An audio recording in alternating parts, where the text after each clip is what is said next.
It takes a level of humility and acknowledging that whatever the price, there's always a price to pay for the thing that you want to achieve every single time. So you just have to be honest with yourself and are you willing to pay the price? And for me, that answer has always been yes.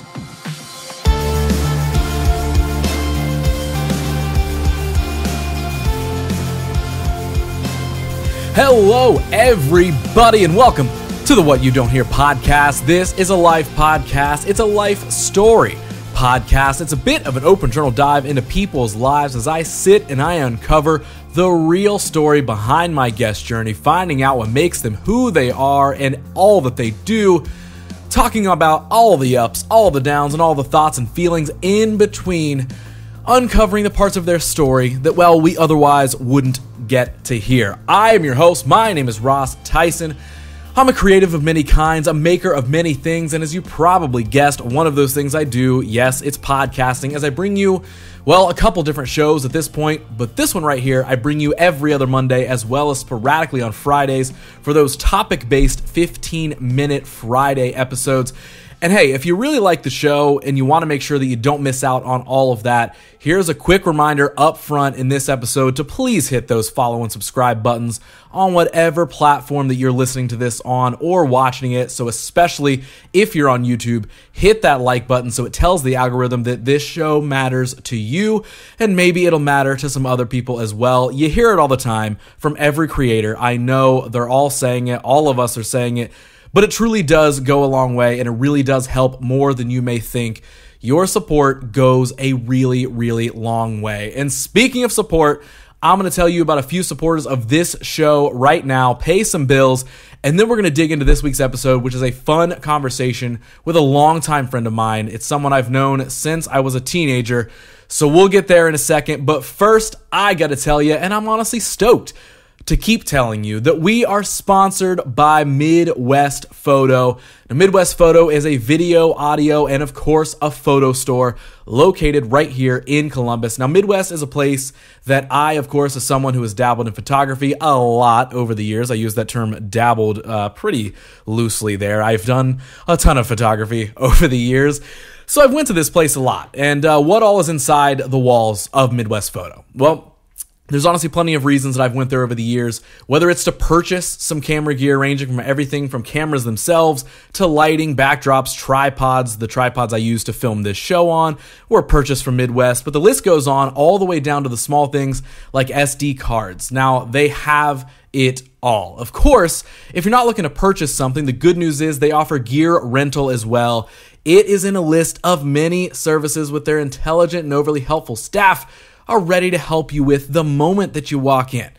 For real, whenever I've went in there for really anything, there's always somebody who's ready to answer some questions and talk about video or photo or just creating anything in any way. But along with rentals, they also offer a full in-house printing service, film development and scanning, used gear buy and sell, and even classes and events so you can further your knowledge about the art and craft of photography. And the cool thing is, when you shop with them, you're not just supporting local and shopping small, but you're really supporting folks who just love photography. Like, that's really it at the end of the day. They love photography, they love creating, and they do a lot of work to support the local photo community here in Columbus. So go check them out. If you do, tell them that Ross over at What You Don't Hear sent you their way. And if you want to find out more in general on everything that they're about, you can follow them online at impex_photo_video, or simply jump to impex.com. That's MPEX.com. And I cannot thank them enough for sponsoring this episode of the podcast. Now, we are also supported by our friends, our day ones over at Promo West Productions, and this is how I support them back. So if you're interested in catching a live show, maybe you'll want to check out one of these upcoming concerts brought to you by Promo West. They've got Mount Joy at Kemba Live Outdoors on October 3rd. Then Arkells at Newport Music Hall on Friday, October 6th. Coulter Wall at Kemba Live on October 11th. And yeah, it's time to move all your stuff into your parents' basement and use that extra rent money to grab tickets, because the Wonder Years are at Kemba Live on Friday, October 13th. At a bare minimum, you gotta appreciate that little play on words and that pun that I did. Come on, guys, I used the lyrics in the promotion. That counts for something, right? But if you do want to grab tickets to any of those shows, you can just jump over to axs.com, or as always, for more information on these or any other upcoming shows, if you want to find out who's coming to town and when, you can find all that information that you need over at promoslive.com. Okay, let me tell you about this episode this week. It's a friend of mine who I've known since I was, 16, 17, 18, something like that. His name is Matthew Weiner. Yes, it's Weiner. We'll get that out of the way up front. It is indeed Weiner, the classic joke. And while back then we were just a couple of weirdo scene kids, both trying to find our way into the music scene at that point in time, we now sit down as adults, but still weirdos. But dare I say, grizzled young vets after each sort of carving out our own paths into our own careers. And it's honestly a very fun, like, kind of full circle moment for me here. This episode really, really does mean a lot to me. Matthew is a great guy, and you're about to find out a very driven guy as well. When he wants something, he will not stop until he gets it. So we do a lot of reminiscing, of course, and there's some fun stories from our teenage years along the way. But then we dive into Matthew's story of first wanting to make it, in his band. That's when I was kind of involved in his life at the most during that time frame. He was trying to make it as a band, and then pivoting into, real life after that didn't work out. We talk about his struggle with wanting to make it on his own and knowing he was destined for more, all the details of all the ups and honestly many, many downs that he kind of really had to push through, to then eventually how he created his very own and very successful insurance agency. The first and likely only life insurance salesman that I'll have on the show, and Matthew himself points that out. But a conversation that is honestly filled with like a lot of great advice and honest truths, and just a real fun conversation. It's one that I was so stoked to sit down and have with Matthew. I was very, very stoked to get him on the show. And yeah, I feel like we had a conversation, even though we do keep up here and there over the years. We've maintained a friendship. This was a really cool conversation. Of course, it's for a podcast, but it was really nice to kind of sit and really get to know all of the ins and outs of Matthew's story and his journey up until now. Because as you'll hear me probably repeat in the conversation here in a little bit, again, even though we've kept up, there's a lot to Matthew's story of how he did what he's done that I wasn't there for. After those early teenage years, early 20s, we kind of, you do what adults do. You start growing out on your own. You keep in touch, but you're not really there for what's really going on in the day-to-day. So this was honestly a really interesting conversation and story for me to even hear. Yes, I'm catching up with a friend, but it was a lot of stuff that I had never heard before on his journey either. So let's just get to it so you can hear it as well. Here it is, episode 93 with my dear friend Matthew Weiner. Oh, and real quick, because I'm sure he's listening, here's a hello from Matt's brother, Nick. So hello, Nicholas. I love you as well. We are set. We ready to make a podcast? Let's do it. Dude, let's make this happen. Matthew, welcome to the show. I am so excited to have this conversation. Like, I really am. Because I feel like there's so many cases of... Well, one, I guess I'll start with the fact that like we were trying to prevent ourselves from having a whole podcast conversation before we actually sat down to record it. So we had to be careful with that. But the other reason I'm so stoked is like, yes, we're about to sit and catch up for the first time in a long time, obviously with a very a little bit more of a structure to it. But I was trying to think about it earlier. I feel like you might be the first, how do I say this? You're the first guest on the show that I have known the longest. I've had different guests on, and I'm like, oh yeah, I've known this person for a while or something. Yeah. But I think, unless I'm really forgetting somebody, I think you are officially the person who I have known the longest. You knew Billy before me, didn't you? It was that. It was close. That one's close. Really? That's close, surprising. Because when I started hanging out with him, going to the tattoo shop all the time, I guess I knew him. Well, no, because when I think about it, that would have been high school, and high school is when you and I became friends. Oh yeah. And so that one, I would have to take a little bit of a deep dive into the back of my brain to see who really came first in that way. That one would have been around the exact same time that I would have been like actively hanging out with you, actively hanging out with him, all that sort of stuff. So that he might give you a run for your money, but it would be a very, very close race. I am surprised to hear that. I'm really surprised to hear that. And maybe I'm super wrong. I could be blanking huge on that because I mean, even Josh, I knew you before Josh as well. Yeah. Yeah. Dude. 100%. Yeah. Like I really did. Dang. Like, because I mean, we became friends like 17, 16, 18? Before 18. Me and you? Yeah. Oh, yeah. I no, it would have been before that. Yeah, probably, I started my business in 2017. No, like our age. Oh, yeah. Okay, gotcha. Yes, yeah, yes. Yeah. I think we would have been 17, 16, something like that. Probably. Yeah. Okay. Yes, that's true. Yes. Yeah. I think that's like, so I'm like trying to think of like anybody else because like Josh was a couple years after that. Billy would have been right around that time where I would have actively been hanging out with him. Otherwise, it was just like, whoa, that cool tattoo guy. I hope he gives me a tattoo one day. Right. Us, it was like, hey, we're all hanging out and eating pizza and farting a bunch. And now and who knew that all those farts one day would lead to us sitting down to have a more adult, potentially, type of conversation. Yeah, probably not, but we'll try. Yeah, we'll see. We'll see if we can get through it. But no, all that to say, like, I'm really excited because obviously both of our paths have like taken on whatever form they've taken on, right? We're both doing things within our world. But I'm really excited because I love that, like, not the very beginning, of course, but like there's a portion of our stories that are shared in the timeline that is like so much fun that we have that connection. And now you and I have like kept up in general, but it's one of those friendships. It's like, oh, we speak once a year probably or something. Right. But what I appreciate about it is it's never strange. At least in my opinion, right? It's not one of those friendships. It's like, yeah, we never talk. And when we do, it's like, I don't even know him anymore. Like it's very, very easy for any time you and I have communicated over the last like handful of years of just like, oh, hey, what's up? Hey, good to hear from you again. What are you up to? You're up to this, blah, blah, blah, like whatever. Yeah. But I'm excited to kind of like center all that in now and sit down with you for an actual deep dive into everything. Because while we'll get to it of like our shared band days and making music and farting a bunch and all that good stuff, there's so much more you've done since then, which is so cool to see. Yeah. So before we officially dive in, I would love for you to lay out for me and of course the audience, like, what all do you do? Currently? Yes. Okay. There's a whole story behind this, right? But currently what I do is I run a financial services agency. And so we specialize in a form of living benefit life insurance that takes care of middle-income Americans.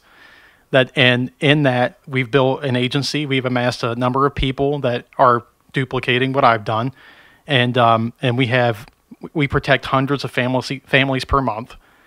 We have about 35 to 40 agents that submit business with us on a weekly basis, and that's in a nutshell. That's in a nutshell what I'm doing. There's a little more special services that we do that are a little like more than just simple term policies and stuff like that. But right. Yeah, in a nutshell, I sell life insurance. Now, what's cool about this is that I feel like not only are you potentially taking the award home of longest friend that I've known on the show, I think you're also taking an award home for like most unique, which might sound funny, but like most unique business venture or genre or niche or whatever it may be, because I've never had somebody on the show who sells life insurance. So you know what I mean? I've never had somebody on the show. I'll probably be the only one. I'm going to say that now. I'll probably be the only one. There's a decent chance. Yeah. And of course, I'll bet a lot of money on that one. You know what? So you can just take that award home as well. I will send you with that as you leave tonight. But, also a part of that, another reason I'm excited to kind of dig into your story is because, like, I'm pretty unfamiliar with that world. Yeah. I live in the world of wacky, weird creativity, whatever it is. And I'm sure they all have their similarities of you got to put the work in to do it. We're both entrepreneurs. Exactly. Yeah.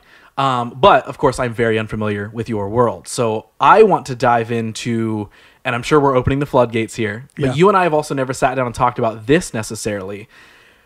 Because, again, I know when we were friends and hanging out all the time, what we were doing, and that was making music and doing all this sort of random stuff. And I know a few different successions of things you've done over the years, but let's just start at, how do you end up And I know I'm asking a big question that's opening up all the doors. Yeah. But how do you end up starting your own life insurance agency? Because that is something I literally do not know. It's a pretty crazy story.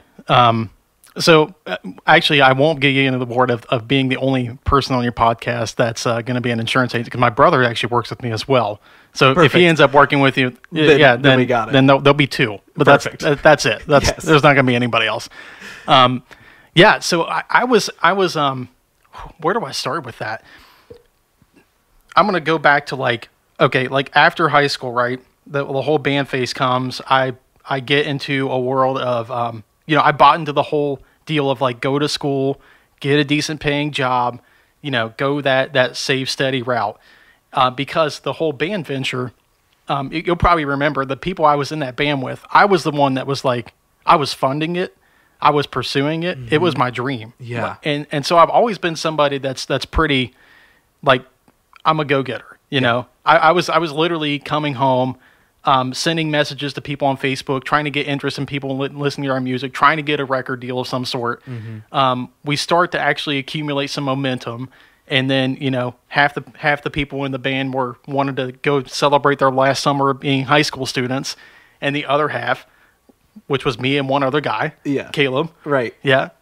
We were like, let's go on tour. Right. Well, that broke up the band. Of course. So I made a deal at that point. With my my now wife and my mom and dad that I said, I'm going to give this 1 year pursuing the band. 1 year, full dedication. I did it with people that didn't have the same level of commitment that I did. And that was my mistake. But I'm going to give it 1 year. I'm not going to go to college. I'm just going to do this, and I'm going to work. And ironically, I was working at Walmart. That'll become ironic a little bit later. Yeah. So I was working at Walmart, and then band falls apart, and I made the agreement I'd go to school. So I did, and I told my girlfriend at the time, wife now, I was like, if I just want to get a job in something that's guaranteed. I don't want to go to, like, one thing that's really annoying to me is that you can go to school and you can't get a job in the thing you went to school for. I'm not going to do that. If I'm going to invest the time and energy, it's going to be something I'm going to get a job in. And hopefully something I enjoy, but right now I'm just like, just give me a job. Right. So I do the 2-year degree. It took 3 years to get the 2-year degree. Not very intelligent. Graduated high school with a 2.5 GPA too, And I worked in that field. My first year after graduating college, there was a manager that got hired in above me, and I tried to stay at the store that I was at. Okay. And she didn't like me for whatever reason. I don't know what it was. It's the only person I've ever encountered in my professional career that for no reason whatsoever, I've made people angry. But this person, like, she didn't even know me. She just immediately didn't like me. And she started sending up false reports to our district manager. Wow. Complete lies. Wow. I'm dead serious. Okay. The district manager at this time was just resentful that he had to take over our territory, so he didn't want to come down and investigate anything that was going on. I tolerated that for a year. I looked at it as a challenge. I was like, I'm going to make this woman like me, and I unequivocally failed. Okay. Right. I didn't win her over at all. But for a year, I sat there with it. Went to the store, opened up all this stuff.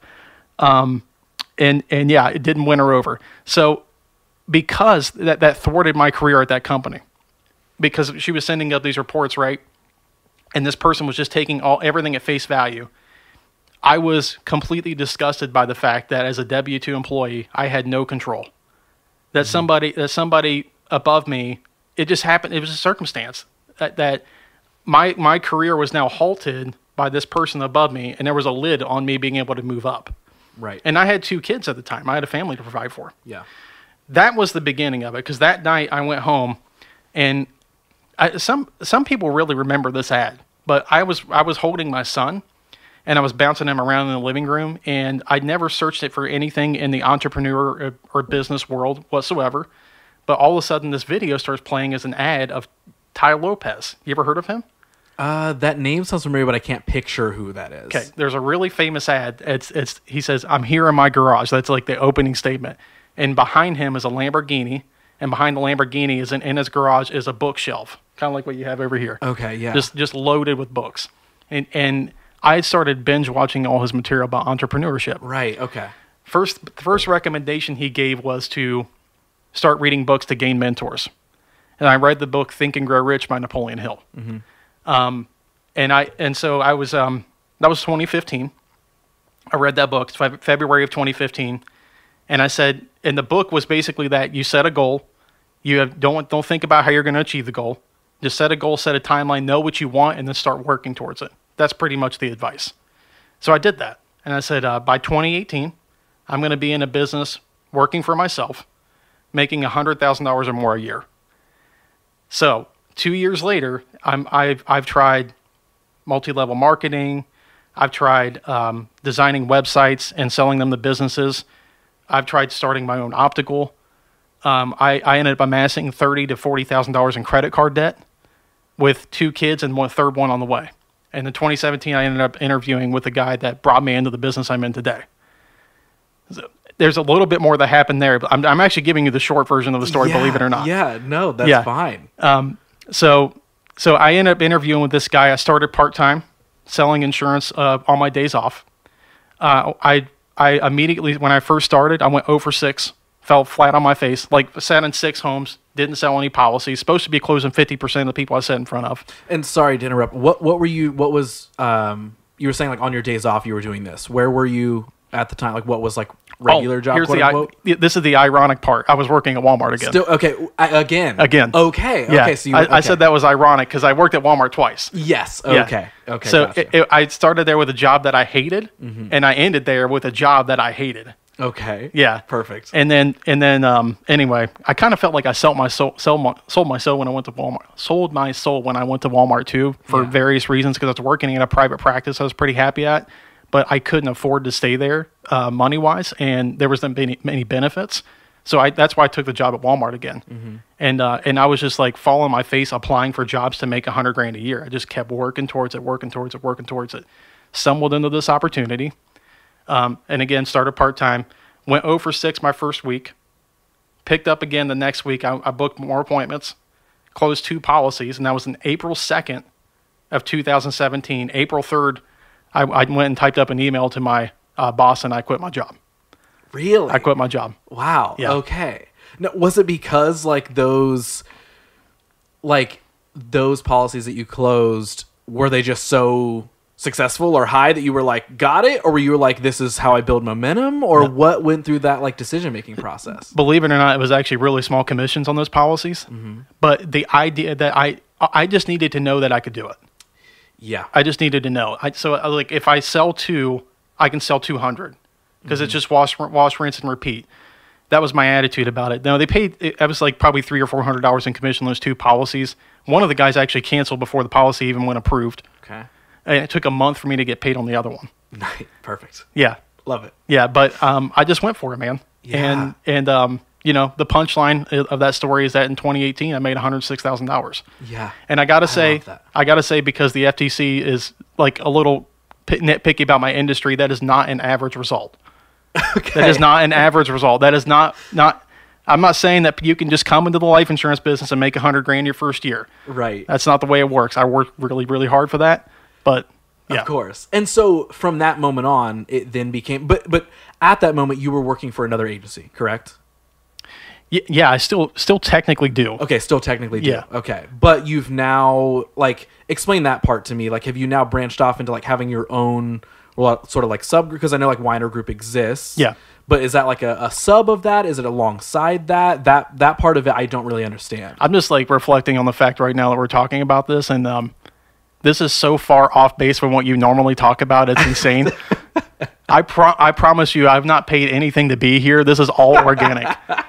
I promise you. No, anyway, I started my own agency, and what that really looked like was I was out there lone wolf selling myself. So my first year in the business, those commissions I made was just on my own sales, and then towards the end of that year, I saw the lifestyle that the man who brought me into the business, his name is Nick Theodore. I saw the lifestyle he had, and he is like a multi-millionaire, and he don't sell anything. It's like he works a few hours a day, and he's got this incredible lifestyle. And I was like, I want that. Can you show me how to get that? And he said, yeah, absolutely. Here's the system that I use for that. And so I started recruiting and building an agency. Okay. Yeah. So I want to come back to that later. Okay.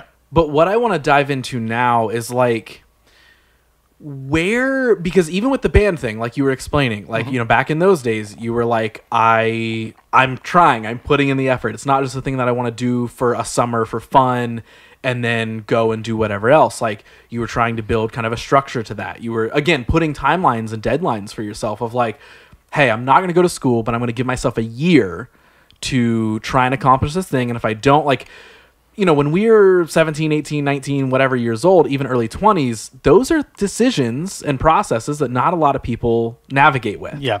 So where does like all of that, and of course that translates later into you saying, I don't want to be in a job that I'm unhappy in. I want to work for myself or have this type of lifestyle.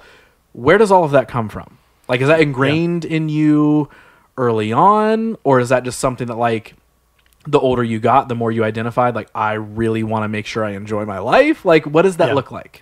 It's kind of like that question of like, are people born to be entrepreneurs or are they made? And I have no idea. I honestly don't know.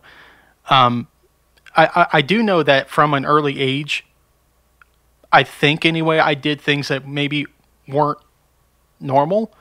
And like my earliest memory that I can think of is that I remember being in my grandma's backyard, and there was all these planks that were beside the shed that they had. And I went and I grabbed all these planks, and I built like this little obstacle course for my brother and my cousins to play on. And so when I built the obstacle course, they come and they wanted to play on it. And I said, nope, it costs 25 cents to play on the obstacle course. Incredible. Yeah. And so they went inside, they borrowed money off grandma. He brought out quarters, and I made like 75 cents. That's so good. Yeah. So is that something I'm born with? I don't know. But, you know, I wasn't even like fixated on money then. I don't even know why I did that. Right. Yeah, I really don't know. I mean, like when I think about that memory, there wasn't anything that I wanted to buy, I guess. It just kind of happened. But I don't know if that's something like indicative of being an entrepreneur naturally. But I will tell you that I know one thing I can say pretty firmly from a pretty young age, like my teenage years, is that I really clung to the idea of the freedom of childhood. You know what I mean? Like I did not want to grow up. Yep. Yeah. Yep. I think a lot of people relate to that.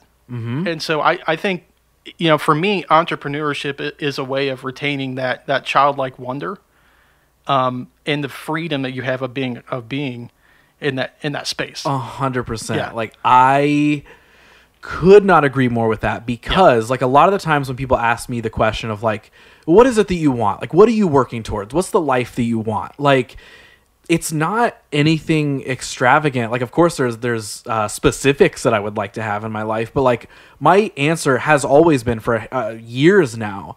It's been literally my answer has been freedom. Yes. I just want freedom, and you equating it to like that childhood like freedom, like you putting it that way actually kind of frames it in me of like, oh yeah, that is also kind of like, that's why I have said freedom of just like, I realized also early on that I was like, okay, I don't feel like I'm made for these systems and structures and all that sort of stuff. I need to be free to make my own decisions, to just like you said earlier, I don't want my fate to be left to someone else. Yes. Of debate, you know, they get to decide technically whether I get to grow in this company or I get paid more or, you know, whatever, right? And luckily you and I are afforded the opportunities to make those decisions and all that sort of stuff. But I identified that early on of like, okay, there's an opportunity that I can take here. And what does that look like? I don't know. Is it going to be hard? Probably.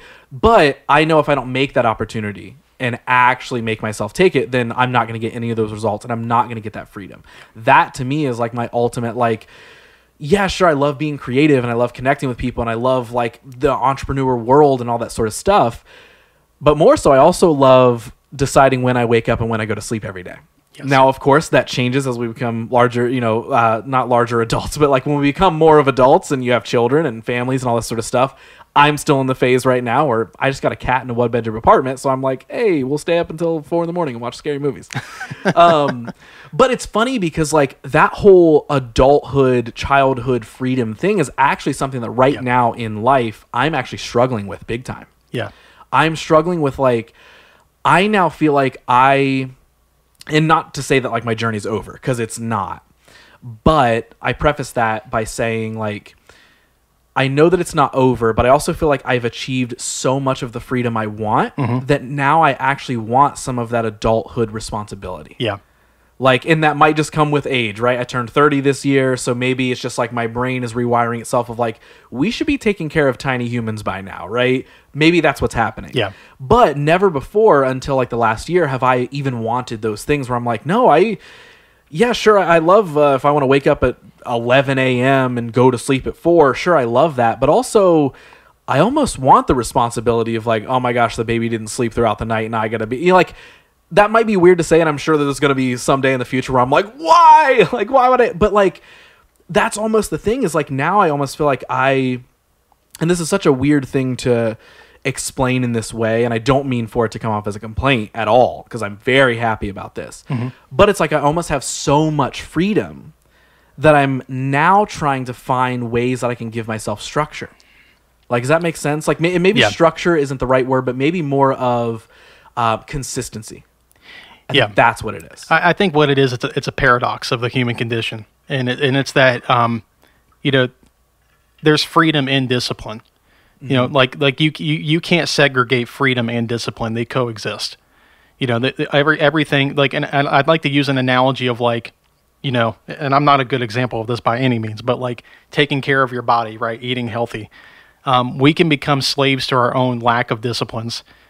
Right. If we choose to eat, if we choose to be unhealthy, there's consequences we get right now. We get to eat the cheeseburger and the pie, and it feels good in the moment, but in the long term, it's like you're compounding interest in a negative direction, where you become a slave to your own lack of discipline.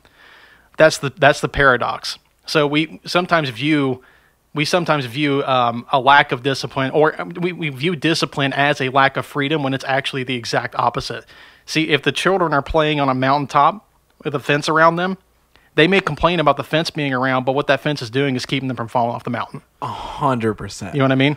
All of that. Yeah. Yes. 1,000,000%. Yeah. And that is the current like back and forth battle that I've been having for like the last like year or so. Is I'm like, it's that exact same thing where I'm like, I have given myself so much freedom, but I've also disciplined myself so much that now it's like I'm finding exactly that paradox where I'm like, I have all the freedom in the world, but I feel like I also discipline myself so much to where I'm trying to remember what it's like to just like, it's like I have the freedom to not do anything today, but I don't know how to.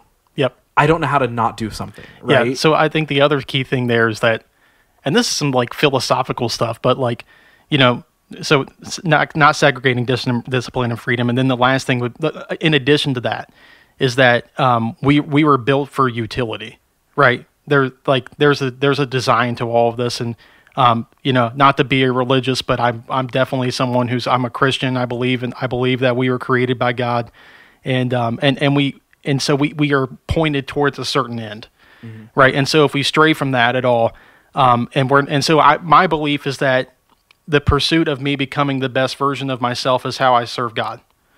And that gives me a lot of purpose and a lot of meaning, and I help a lot of people along the way, and it brings me joy, right? And so that's the ultimate paradox, though, because there's so much that has to be sacrificed. Like I could probably count on my hands, without rotating again, how many times I played golf in the last 3 years, right? And if he said, "Do you like me to miss golf?" and I said, "Yes," but I really love more what I've been able to accomplish for other people in my life, including myself.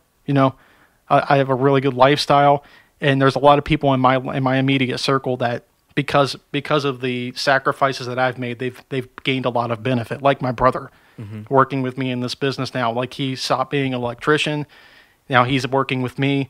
He's a 6-figure earner, and I can go through and name off probably about 10, 15 people that we've had that same impact with, right? All because I'm delaying the gratification, and so. On the surface, it looks like, why would you do that? And then you just start looking at the scoreboard, and it's like, that's why, there. Yep. Yeah. 1,000,000%. And that is like, that's why, even though I say all that sort of stuff of like, oh, I'm struggling with this discipline and freedom battle and all that sort of stuff. At the end of the day, I'm still like satisfied with the work that I put in, because I also know like I found a comfort with, and I don't know if you relate to this or not, but like I have found a comfort with like, even if there is a day where I don't get a lot done or I don't do what my brain is telling me I should have done, right? It's also like fine to do nothing for a day. Like just sit around and have fun. Who cares, right? But I would often in the past like beat myself up for those things. But now I have such an odd comfort with whether I do or do not, because where my confidence lies is even if I didn't do it in that very second, accomplish all the goals that day, my confidence in myself to get that done when the time is right is still there. Like, does that make sense? Yeah. So like I'm sitting and now I'm like, okay, I know that like I've got the machine up and running. I spent years doing the discipline, putting in the work, all this sort of stuff to build the machines. Then there was a time frame where I had to sit back and look at the machines and be like, wait, I built this one really well, but this one I stopped focusing on a long time ago. I need to build that one back up. So I've got all of my machines effectively up and running, and now I just get to focus on the maintenance. The maintenance is still work, and there's also probably some other machines that I want to build or can build or whatever. But focusing on that maintenance part was big for me because I think for a lot of us, it's very easy to like get hyper-focused on that one thing. And it's the classic case of like, oh, the person who works a lot and forgets their family exists or forgets their friends exist or doesn't let themselves golf and have fun or doesn't let themselves play a video game and have fun. And I'm not saying you weren't letting yourself, but like a lot of people do get trapped in that aspect. Yeah, that's true. And so it's like finding that balance is like where I've been lately, where I'm like, okay, I know I can get this stuff done, so I don't have to beat myself up as much if I didn't get it done today. Because I know that when I will feel the drive or when I'm ready to take action to, actually start this process up, I know I can. So I'm not going to beat myself up over that because I used to do that for years. I was in hustle and grind mode, going 100 miles an hour.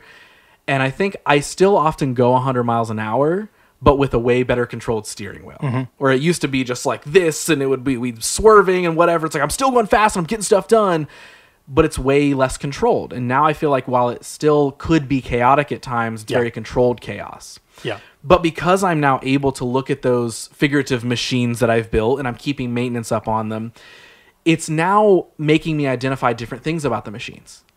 And saying, oh, wait, in my, let's say, for example, my social machine, I actually haven't, I've got it up and running, but I haven't been maintaining it the right way. So now I'm realizing that like I disciplined myself so much that I was a workaholic and that I sort of pushed some friendships away. So how can I do maintenance on those now, right? If I obviously identify that I want them back or to be stronger or to be rebuilt. So it's like looking at that and saying, okay, that's something I haven't focused on for a while. What energy, what effort does that take? And now knowing that everything is pretty cohesive, I don't have to beat myself up over, well, if I focus on this one, it doesn't mean this one is destroyed. Because of that, I think is what it was for me for a while, was they all existed. And I was sort of, putting pieces and parts together on all of them, trying to make them work. But I don't think I necessarily understood why I was wanting to make them work. And you and I were talking about this before we started recording of like, so much of what I do, whether it's client work or individual work or whatever, I always relate it back to a why. Why am I doing this? What's the purpose in doing this? And I don't necessarily mean a purpose in making money. Like, of course, anything's purpose could be making money, right? We love that.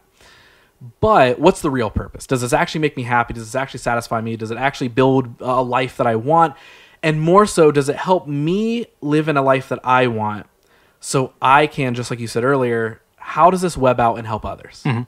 And that for me, it's like looking at all those machines, looking at all that chaos that I was in for a few years, I was able to identify my why. And I can narrow those two things down to I love storytelling and I love connecting with people.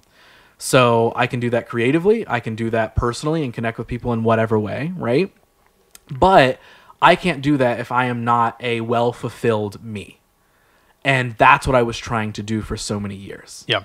Even though like we're talking about like, oh, well, how do you get those ideas early on? And how do you think about like entrepreneurship early on and wanting to work for yourself and wanting that freedom thing we're talking about? It's like, it is that paradox you're speaking of like, you get so much freedom, but there's also so much discipline that comes with that freedom. And it's just a never ending cycle to where now, to go back to what I was saying earlier, it's like I can sit and I can look at the life that I've built for myself, and I'm sure you can say similar things of like, cool, I enjoy what I have now, and of course I'm going to be working for more and to grow and to evolve and change. That's always going to happen. But now that also helps me provide for those around me, not just in like a monetary way or something, but like energy wise. Like I am a better me for the people around me, which helps them in some way. And so then that becomes a new thing to maintain. That becomes a new thing to do maintenance on. And so it's like, I'm now identifying all of that freedom I have. It's weird because I'm now like, I'd like a few more constant things that are, you know what I mean? Where it's like, I'd kind of like to not wake up every day with the freedom of 1 million things, which is so silly to say. But it's like, I'd actually like a couple things that are pretty consistently around all the time. You know what I mean? And again, that might just be my 30-year-old brain kicking in of like, yo, dude, we need to settle down a little bit. Like, but I say all that because I can identify how I can balance those things. I think that is ultimately the point that I'm making of like when I'm looking at this whole freedom, discipline, work, grind, whatever, rest, work to rest ratio. I feel like I'm at a better place now where I can identify how I can balance those things, where for years I wasn't. Do you feel like for you that, like, did you ever go through like that thing where you're like, oh man, I got hyper focused on this while having a family, while doing all of the, or like, do you feel like you were able to pretty well balance that immediately of just like, I know what I want, I'm going to do the work to get it? Were there ever any of those moments where you were like, I'm running on E and I know I can do it and I believe in myself, but I am running on E? Absolutely. 100%. Like feeling like I'm burning out, unsure if I could do it all the time.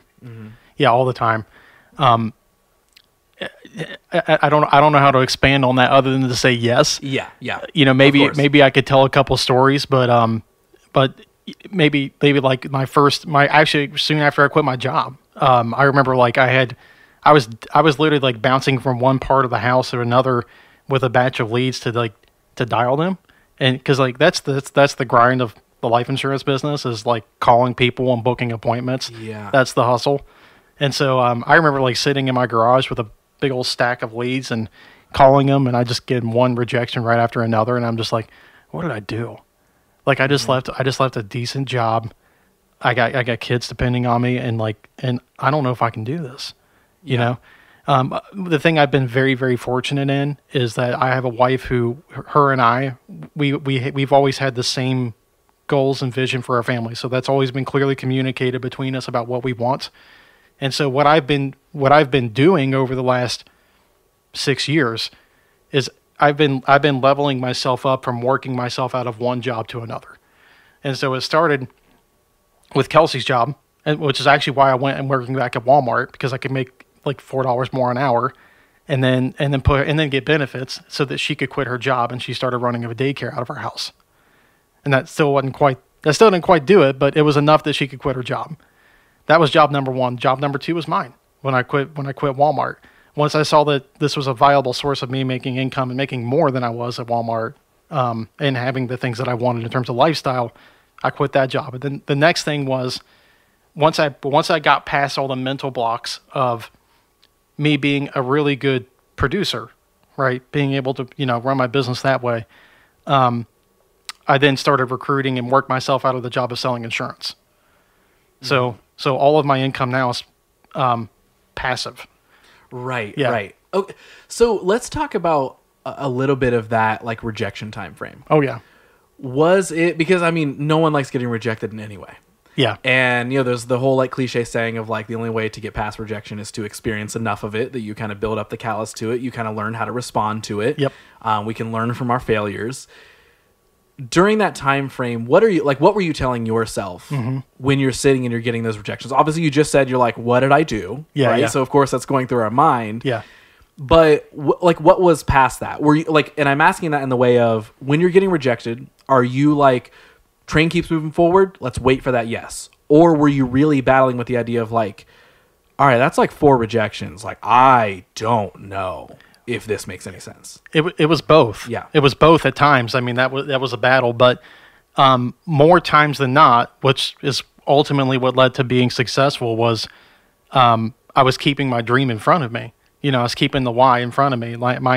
I knew I built a lot of confidence from my intentions, and I also built a lot of confidence from knowing that I'm willing to do things that other people aren't willing to do. So like one superpower I kind of developed was being able to look at myself from a bird's eye view, not like an out of body experience really. Totally. But, like I would look at myself.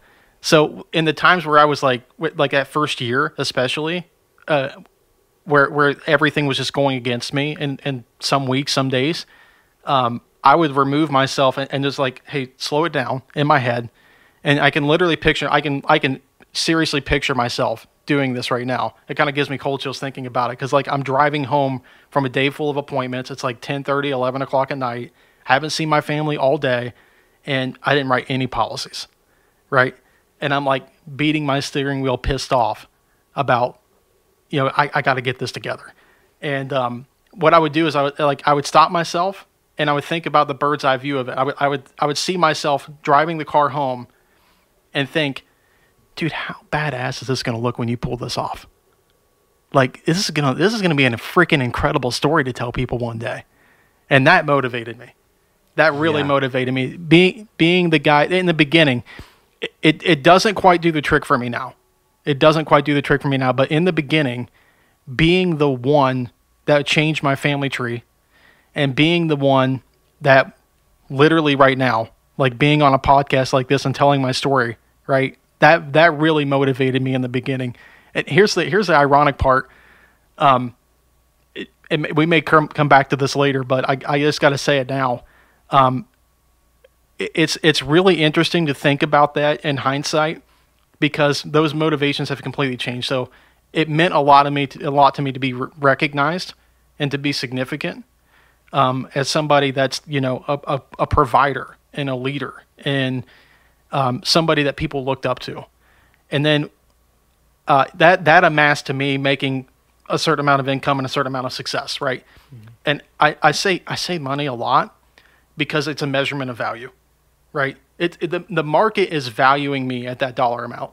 And that's why I think it's significant. I'm not living my whole life in pursuit of money, right. by any means. But it's just, to me, it's a scoreboard, and I respect it for that. And it has utility. Right. So, and another thing was keep my dreams in front of me, right? So I'll touch on that because when I was dialing and I was getting rejected, I don't know if you saw my car outside. I don't think I paid any. Okay. Is it your dream car that you posted? It's my dream car. Okay. Yes. Yeah. Which I love that story. So anyway, that car I had printed off. I've always liked cars. It's a thing of mine. But I had that printed off along with several other things where I would dial and it would literally be like taped to a wall when I was dialing on the phone. So every time I was getting beat up, I'd just look at that and I'm like, you're going to have that. Yeah. That's yours. You keep doing this. What is it that you think keep a lot of us from keeping those dreams in front of us? Yeah. I know that might be a strange question, but I think it's sort of that tunnel vision thing, right? Because it also coincides with you explaining that you were able to kind of like, for lack of a better term, pull yourself out of yourself, get that bird's eye view. Mm-hmm. It's almost like a stop and smell the roses sort of thing, but it's also like I need to stop and smell the roses and figure out if these are healthy roses and do I need to replant some more? Do I need to water them? Like there's a whole process of when we're looking at those roses, right? Like, do you think everyone, like we all just tend to get so caught up in our own machines and cycles, whether that's working for somebody else, effectively making it for ourselves, whatever? Yeah. Do you feel like we hit the gas pedal and we're just going and we don't have those moments to like, oh yeah, my dream was here for a second, but then I just kept going and it's back there on the trail somewhere. I don't know where it's at. Yeah. I think everybody in some respect has a dream. I think a lot of people, like if I think about like the statistic of, 92% of life insurance agents fail. They leave the industry, startling statistic. There's a similar statistic for business owners, right? Entrepreneurs. It's 90-some% of people that fail in business in the first three. I think it's 95% in the first 3 years, if I'm not mistaken. Mm-hmm. It's something like that. It's a really high number. Everybody has a dream, and I think if there's anything that separated me from the pack a little bit, it wasn't the fact that I had a dream, because that's like everybody. Everybody has an opinion. Everybody has a dream. I think it was the clarity of the dream. It was knowing with crystal clear vision of exactly what I wanted my life to look like, because the profound clarity of that vision, it was so it was so real to me that it was immediately in front of me, just stepping forward. And so I think people lack that. I think, going back to what you're talking about, all the machines, all the people, all the things that people, the busyness of life, there's a lot of smoke and no fire. And so we have to reignite a flame within us to know exactly what we want. Mm-hmm. And that's something even today, like I have to think about, and make it bigger, right? The vision and the dream has to be bigger in order for me to get to another level. So I would say that's more of the issue. It's not the fact that people lose their dream. It's that they don't know. I think most people don't know what they want. Yeah, no, I would agree. Yeah, I would definitely agree. I think it's that, that's why I harped so much earlier on the intention and like the purpose and the why, mm-hmm. right? And I'm not saying like day one out of high school I was like, I know my purpose and my why. Like, no, I didn't know how to articulate any of that. I was just like, I don't want a normal job. I would like to be creative in some way. Yeah. But I wasn't leaving high school saying, I want to direct videos. I want to make a podcast. It was the freedom thing. Yeah. I just knew I wanted the freedom. I knew I wanted a lifestyle that could dictate that and support that. But I also knew, okay, there's work I have to do in order to get that, but I don't necessarily know what that work is. Yeah. Just at the same time, what that looked like for you at a certain period of time was like this, I'm going to make this band work. Like I want this band to be like my lifestyle and all this sort of stuff. And so I think you're very accurate in saying that, it's not even necessarily about losing the dream, but it's not understanding why you want to keep it in the first place is maybe like the way that we can approach those things. Because when you lose that, like you said, everybody can have a dream to do something. Mm-hmm. But I also go to like, hey, like ideas are dope, but it's the action that matters. 100%. Like we have to put in the action to take the step, just like you said, a single step forward, closer to that goal, closer to that dream that maybe we're keeping in front of us or keeping in the back of our mind, whatever it is. I think action for some reason is the hardest part. Yeah. But I also think that, like, I say for some reason, not that like, oh, so wake up tomorrow and you can have $1 million. Like, that's not what it is. Like, a single step doesn't do that. But I think we overlook the importance of that first single step. Mm-hmm. Does that make sense? I think people undervalue the power of compounding interest. And I mean that in a figurative way, that they undervalue the power of just getting a little bit better every single day, mm-hmm. and just getting a little bit closer. And again, I think it's the lack of clarity. Like I don't have a crystal clear. I know exactly what I want down to the penny. Like I knew what trim level I wanted in that car. Like I knew what I wanted the interior to look like. I knew what color I wanted it in. I knew the roads I wanted to take my wife down on when I got it. Like I literally would drive in my Ford Fusion at the time and to run my appointments and identify what I call jag roads. Okay. Mm-hmm. So like I would always think to myself, it's like I would call Kelsey in the middle of the day and I was like, I found a really good jag road. Like it was a nice little windy road that was in good shape, that would be really fun to drive that car on. And one of them was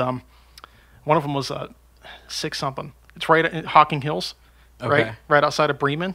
Okay. So windy roads, carving through the hills. Yeah. That literally just happened this past Sunday. That's so fun. Yeah, it's like I love that.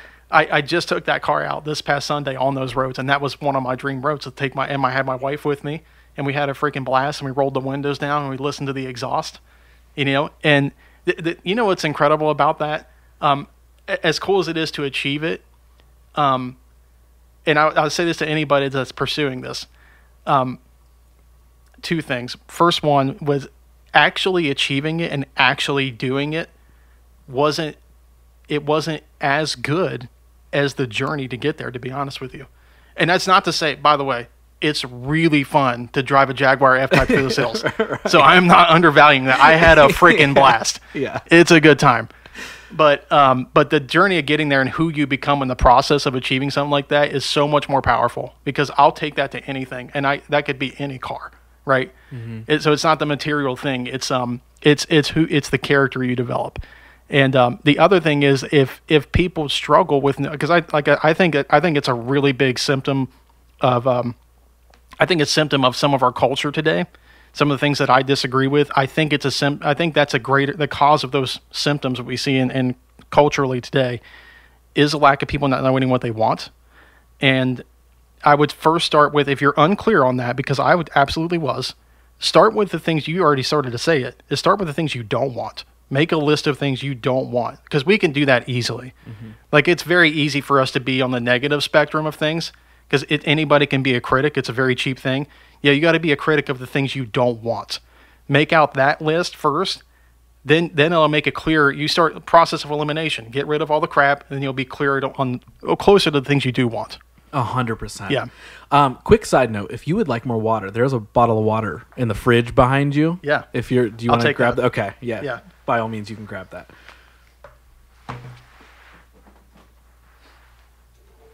I do need to load that fridge up with even more. So that way, moments like this, I'm just like, hey. Well, thank God we opted into the bigger glass. I know, yeah. I annihilated that. You would have been done with that smaller glass immediately. And you'd have had to deal with my breath, so. Something I want to dive into is I want to go back to the music making phase. Because that is when you and I were around each other the most. Yeah. We were hanging out, I don't know, a few times a week probably at that point in time. Imagining that bands and music industry stuff was like the end-all be-all to anything that we could ever do, and it was so much fun and all this sort of stuff. Where does all that come from? Like now I know some of it. I know some of the background. But where's the interest in music? Because, like, would you also say that was your first, like, love, your first interest, your first dream goal, anything like that? Or was there something before that? Yeah, I would say probably so. Yes. Yeah. Okay. It was the first thing I ever, amass any notoriety in.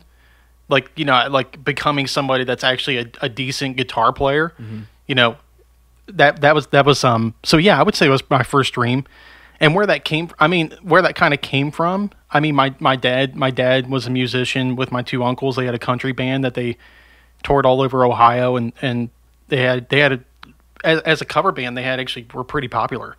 And my dad actually had some, my uncles had some dream of taking that somewhere, and they never quite did it for some reason, even though they were really talented. Like, it could do 3-part harmonies that were honestly very beautiful. Like, I enjoyed listening to it today.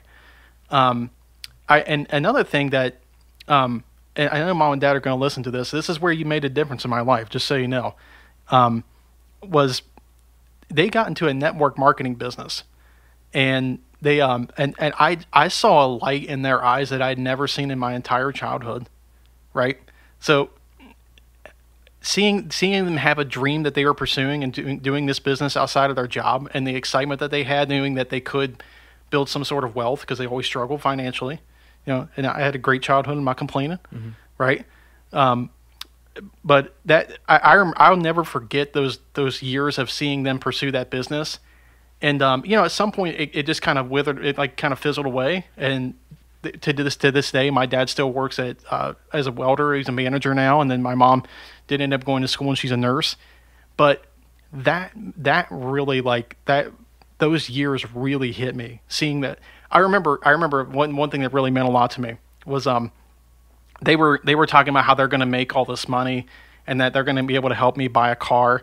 And I said, can it be a 2015 Mustang GT? And Mom was like, yes. And I literally went to school the next day, and I told my best friend at the time, I'm like, dude, my mom and dad are going to get rich, and they're going to buy a Mustang GT, dude. And my friend was like, you're crazy, man. And but that thought, right, that could happen. We can make that happen. That's probably something that laid some foundation for me to pursue what I pursued today. And then, because it was only a couple years after that the whole band thing came into play. And right. Okay. Yeah. So that kind of parlayed into that. I think anyway. Yeah. Yeah. So it was like it was more of the idea of possibility. Do you feel like that's what opened your mind to a lot of things, of like seeing? Because like I think even when I was younger, and I didn't necessarily know what it meant to like put the work in and take action and all the stuff that's cool to say on a podcast now. Like, I didn't know any of that, right? And I didn't have necessarily a bright and shiny example like a lot of us don't, right? But there was still something that was like, I know this is possible though.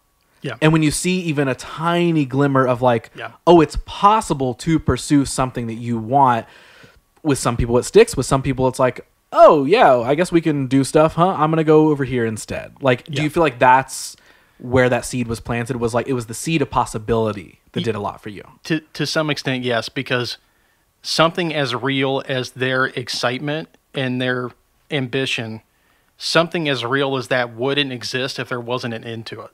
Mm-hmm. It just wouldn't happen. I firmly believe that things that we can conjure up in our mind in some capacity, like I believe in the old adage that if you can, you must, right? And so if somebody has a belief of that, they have a dream, that's a real thing. Like in Think and Grow Rich, it talks about how thoughts are things, right? That they're not something abstract. They actually have some meat to them. They mean something. They are a thing. And that's really hard to express in any more fashion than that. Right. But like those ideas and those dreams, yes, they're real. So like that's a reality that could happen. That's like a timeline, right? Mm-hmm. That could happen. And these decisions you make have a real consequence. And so, yes, that I would say that definitely had some sort of impact there. So then when I came into the whole band phase, I think more of that honestly there was a couple of things like, yeah, I wanted to go on tour. I wanted to, be on stage playing guitar in front of a lot of people and have all the notoriety that comes with that and and the recognition. And then also there was a little bit of rebelling of like, I just didn't want to become an adult too. So it was both of those things. Right. So walk me through, like, obviously when the band comes to an end, are you still like teenager? Are you like early 20s at that point in time? Like, yeah, I was 18. Okay. So that's also a point in time where, and I know we touched on this a little bit earlier, but I would love to kind of dive into your mind during that time, if you remember, of, those are the formative, those are when we're making decisions of, hey, mom and dad, I don't want to go to school yet. I would like to pursue this band. And if this doesn't work, then I will figure something out and all that sort of stuff. Do you remember what was going through your head when the band thing didn't work? Like, was it a big enough dream where you were like, oh my God, everything's over? Or were you like, was it more of like maybe I didn't want that and I want this? Like, take me back to that time. Oh, no, I was sorely disappointed. Okay. I was sorely disappointed. Yeah. It crushed me, and, but while I did crush me, it was like, I made a promise. I made a promise that I was going to give it a year. I made that promise to people that I loved. And so I wasn't going to go back on it. Even if it really did mean a lot to me. And I definitely did have some like mental breakdowns in some capacity. Like, I literally, like, embarrassingly, I can't believe I'm actually going to tell this story publicly, but you brought us here, so I'm going to blame you. I'll take all the blame. I literally remember, again, girlfriend, wife. I've been with Kelsey ever since she was 14 years old, and I'm 32 now, and we started when we were 16, so it's 16 years. Yeah. Right, a long time. Literally half my life. Right. Yeah. So we were sitting in a parking lot. She had moved out, and I literally just started sobbing, uncontrollably sobbing, and Kelsey was like, and I'm not a crier, just like for those of you who don't know me, like I'm not a crier. I'm just not riddled with a ton of emotion. I'm very passionate. I'm a very passionate guy, but I'm not a crier. Mm-hmm. I don't even cry at funerals, man. Like. I cry at anything. Yeah. If you tell a sad enough story here tonight, I will cry. Yeah. So, like, I cry at literally anything. If I get passionate enough, you might see a tear, but it doesn't happen very often. But I was sobbing uncontrollably, and Kelsey just looked at me. She's like, "What is wrong with you?" And I literally said, "I don't want to grow up." Wow. Yeah. I don't want to grow up. I don't want to. And to me, growing up mean quitting. It meant that I was quitting. Yeah. Yeah. Okay. Now, is that because that's just kind of what a lot of our ideas of growing up is at that point in time? 100% it was. And that was just sort of that's all I knew. Right. That's all I knew. Mom and dad worked a job. They were broke all the time. They fought about money. All these struggles. Mm-hmm. That's reality. If I give up on the dream and don't go do this, then that's my life. Yeah. So I don't want to grow up. Yeah. Can I ask this? How, like, did that thought of I don't want to grow up and it's really hard if I have to, did that, like, inner battle stick with you very long? Like Walmart days and stuff like that, where you still like, okay, cool, the music thing isn't happening, but what can I still do to not grow up? Like, did that stick with you, or is it still around today technically? Like, yeah, well, I think there's something in that plays into me being an entrepreneur and living the lifestyle that I have. Yes. After getting past that and letting go of the childhood, right? I then go into college, and once I got into that, I was like, this ain't nearly as bad as I thought it was going to be. Mm-hmm. You know, I was happy, right? I was equating it to a lot. I was equating that decision to a lot of severely negative consequences that I thought were going to be really bad.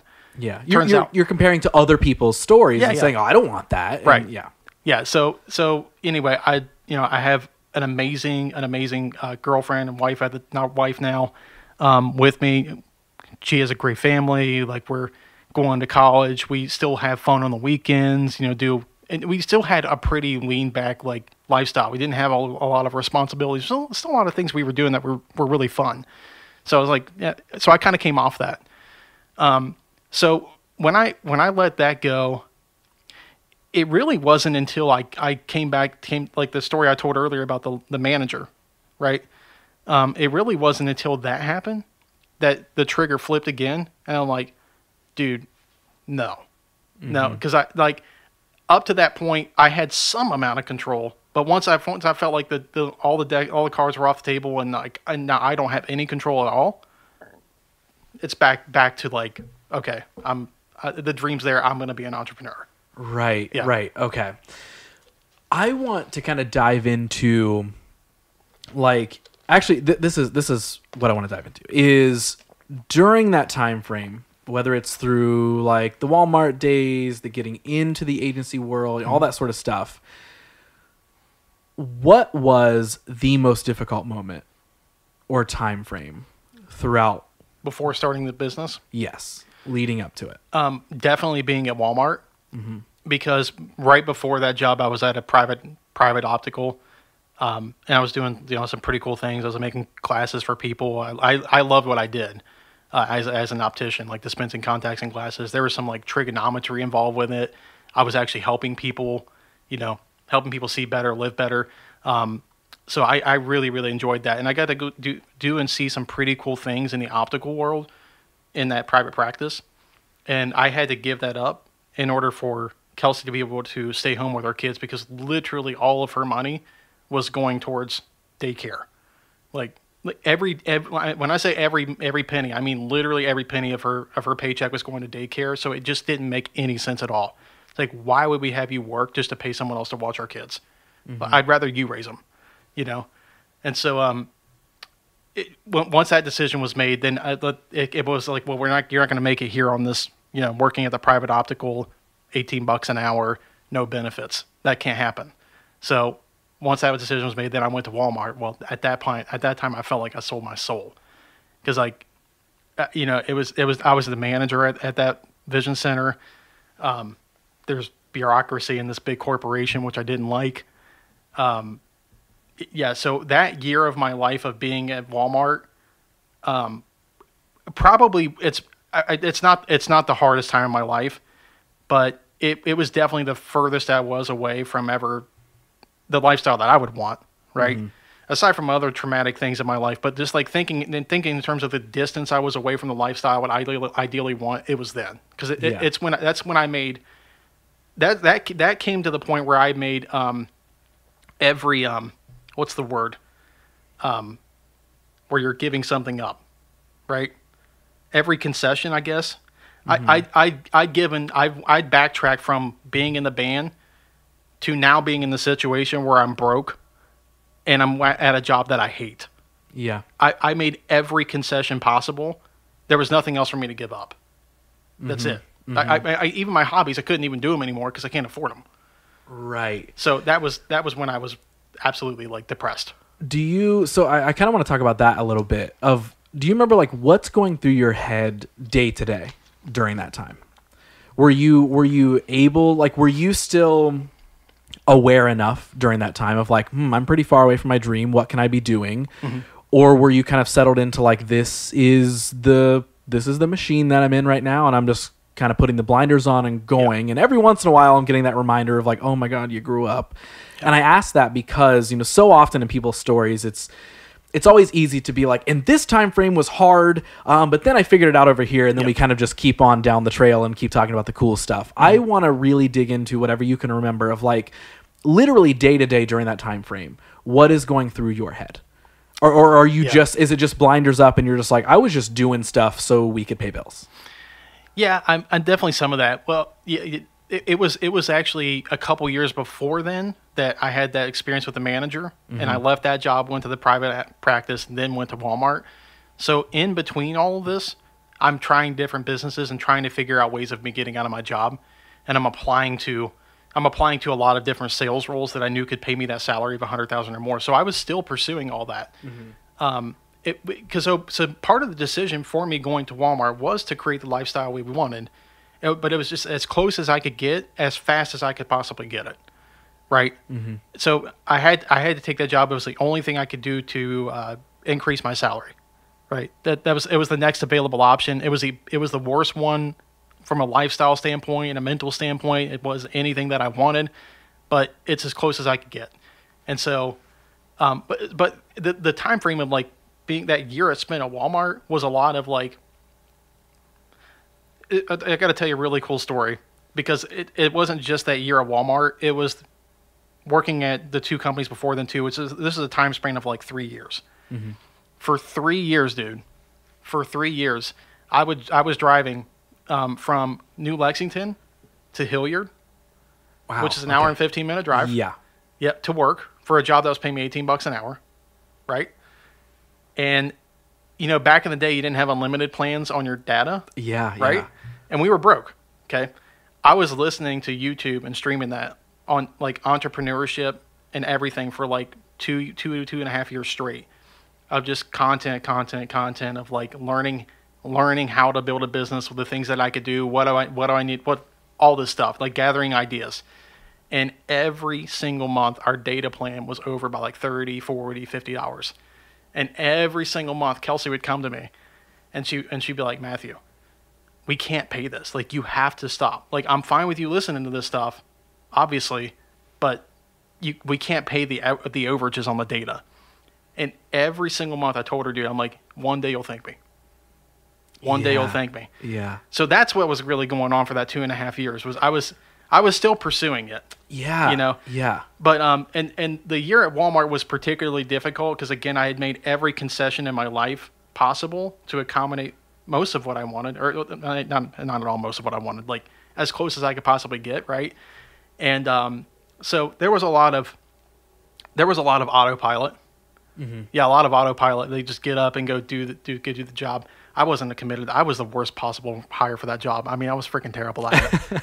I remember the manager came in one day. Her name was Shannon, sweet lady, very sweet lady. And I literally asked her, dude, this is my boss I'm talking to.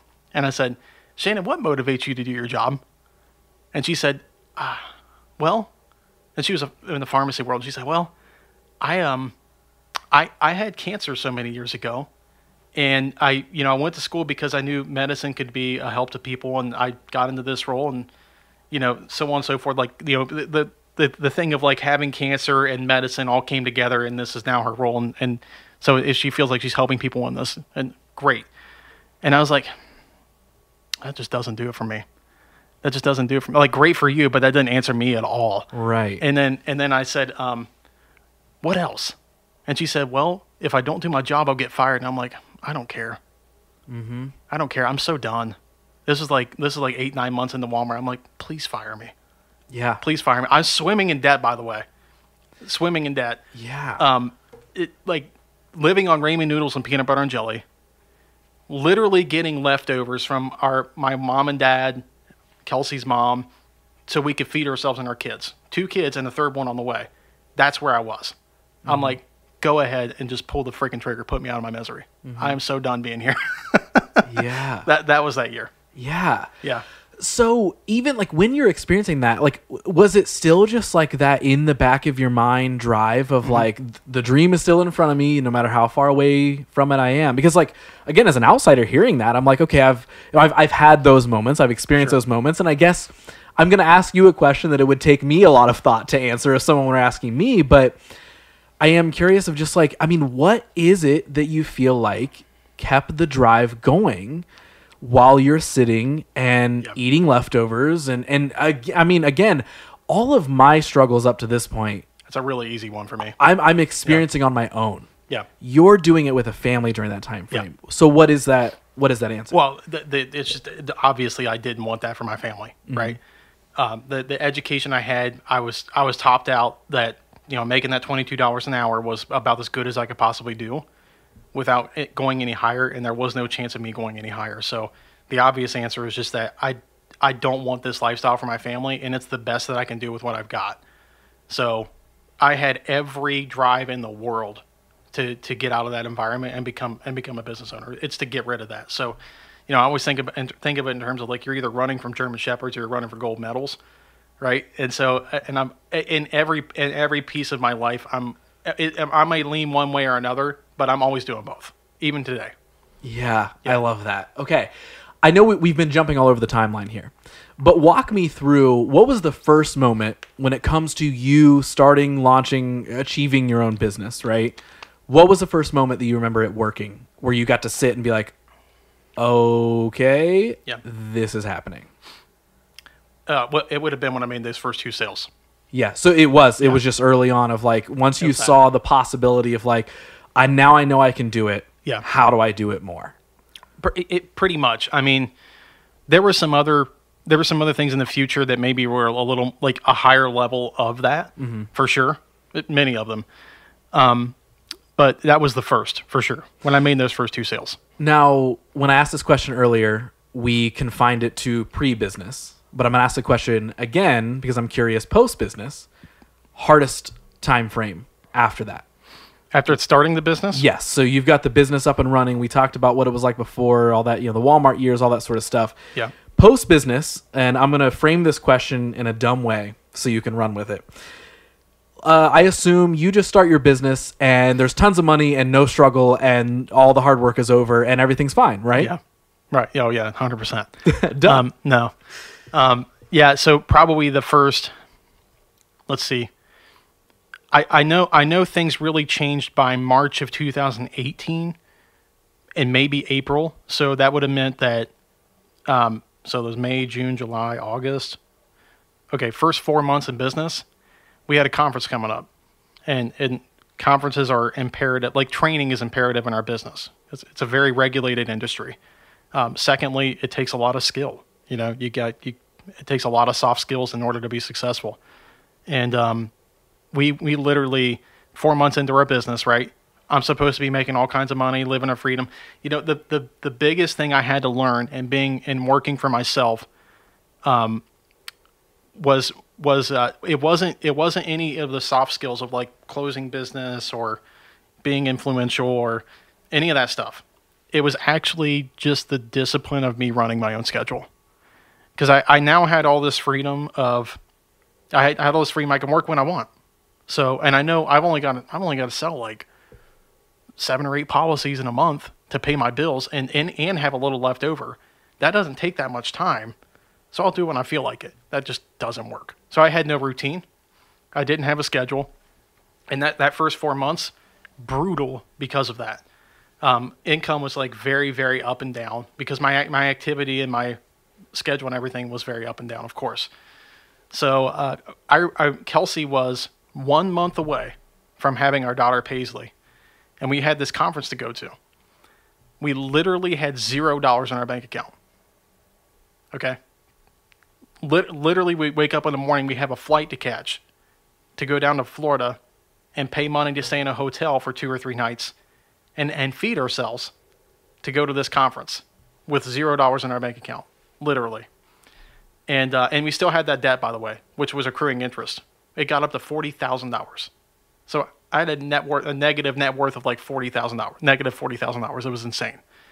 So I was anticipating a deposit to be coming from a carrier, from a policy that I'd sold, but we wouldn't know until we were literally in Orlando that the deposit would be there. Wow. So with Kelsey being 8 months pregnant, we got on the plane, went to Orlando, and just chanced it. Or just crossed our fingers and hope that the money's there. And it was. And we go, and for 2 days, so we spent, it was like a $500 deposit.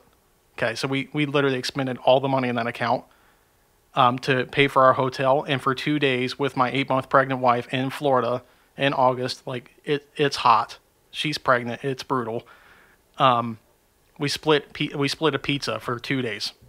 That was our food. So each of us got half a pizza 2 days to eat and be at this conference. At that conference, I learned some things that really set me on a different path. Not to say that there wasn't any struggle that came after that, but yeah, those first 4 months were absolutely brutal. Yeah. Yeah. But what I love is that you were still putting in the effort. You were putting in the work and taking the action, regardless of what an immediate circumstance in front of you might have been telling you. I've always made decisions based on what I want, not what I have. So this makes me think a lot of... So there's this phrasing that I learned a few years ago, and ever since I learned it, I have ingrained it into my brain. And if there's anybody listening to this episode of this show that has listened to other episodes, they're like, dude, you've already said this. But guess what? We're going to talk about it again. But what a lot of this is like reminding me of is this saying of be, do, have. Mm-hmm.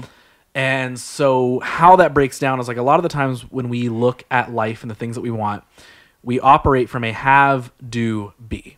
So once I have the things, everything's lined up, the perfect scenario, mm-hmm. then I can start to do the thing I want to do, and then I can be that version of me that I want to be. Mm. And the way that this motto flips that is it reverses it of start working in be, do, have. Wake up and be, keep your dreams in front of you, like you were saying. Just be the thing. Be whatever. Start being the version of you that you want to be. And of course, within reason, right? You can't be like, well, the billionaire version of me would take a private jet to this thing. I can't do that. Like, of course, that's not the case, right? Right. Be that thing, though, which means putting in the work. And that leads to the second step of do. Okay, own it first, then start doing. Do those things. Go to the conference. Like, you could have easily sat and been like, I'd love to go to this conference, but there's a lot of circumstances in front of me right now that are saying we shouldn't do this. Yeah. I must not be ready. We must not be ready for this step. We gotta do some other things first. I'll maybe one day get to a conference or a meeting, or maybe I can just close some other deals in some other ways, whatever. It's very easy to look at that circumstance Absolutely. And say, that is a very difficult thing. We have $0 in our bank. We couldn't do it. But again, you're owning the thing that you wanted to be. So, well, what would that me do? Well, they'd go to the conference. Absolutely. They'd figure it out. They would just do it. And then once you be and do, eventually over time, once you're putting that work in and taking the action, you'll notice that you begin to have the results that you wanted the whole time. So rather than waiting, and like in that, to me, I don't know if that makes sense to you, but like to me, listening to so much of this, I feel like that is a case of that. Mm-hmm. Of rather than waiting, you could have said, listen, Kels, we can go to, conferences and stuff like this. And I really think we should be doing this. I know why we should, but we don't have the money to do that. We don't have the connections to go. I don't already have the ultimate reason to go to that conference, right? I'm not walking in with the lead of that conference and being Mr. Cool Guy. I don't even know what's going to come of it. It's probably beneficial, but we can't go. Yeah. We'll wait until we have it. Then we can do it. Then I can be that version of me that I want to be. Yeah. It's flipping that, just owning it from the start, putting in the action and the effort, and then you're going to gradually have those things that you wanted to have. Yep. That, hearing so much of what you just explained is just making me think that completely. Like, does that make sense? That formula is absolutely true. Like I said a minute ago, I've never made decisions based on what I want or based on what I have. It's always about what I want, mm-hmm. right? I wanted the result of the people that were going to the conference. And here's the ironic thing in that whole story is if I had chosen not to go, I would have been right. I would have been perfectly right in saying that it would have been irresponsible for me to not go to the conference. Yeah. I would have also been right to say that after making 2 sales and not getting paid on a policy, that I shouldn't quit my job. Mm-hmm. Right? I would have been right that in every time I said, this isn't the thing for me, I need to go back and do the safe route and make sure my family's provided for, I would have been right. Yeah. Yeah. But what would I have missed out on? Mm-hmm. Right? So just know that, I mean, for anybody that is listening to this, that you have that sort of drive, that ambition of being an entrepreneur, having whatever the thing is, right? It's that you'll be faced with those same choices, and you can reason your way out of anything and be right. But my mentor has told me so many times, you can be right or you can be rich, but you can't have both. And I think that saying is so true. It's like, and it just rich can mean, you living a lifestyle, 4-hour work week, like from Tim Ferriss, right? Making $2,000 a month, and you can live in Cancun or whatever it is you want to do. There's a lot of definitions for rich, but like you can be right or you can be rich. It takes a level of humility and acknowledging that whatever the price, there's always a price to pay for the thing that you want to achieve every single time. So you just have to be honest with yourself and are you willing to pay the price? And for me, that answer has always been yes, absolutely, 100%. Whatever it is, I want to get to a point where I'm making $1 million a year. I want to be a multimillionaire by the time I'm 35, and I want to retire by the time I'm 40. Right? So like those goals still keep coming. Yep. And I honestly think that my goal was actually this year, but genuinely believe that next year will be the year that I make my first $1 million. I love that. Yeah. And I'll be 33 years old. I am dead certain that I'll be a multimillionaire by the time I'm 35. I absolutely love that. I know it.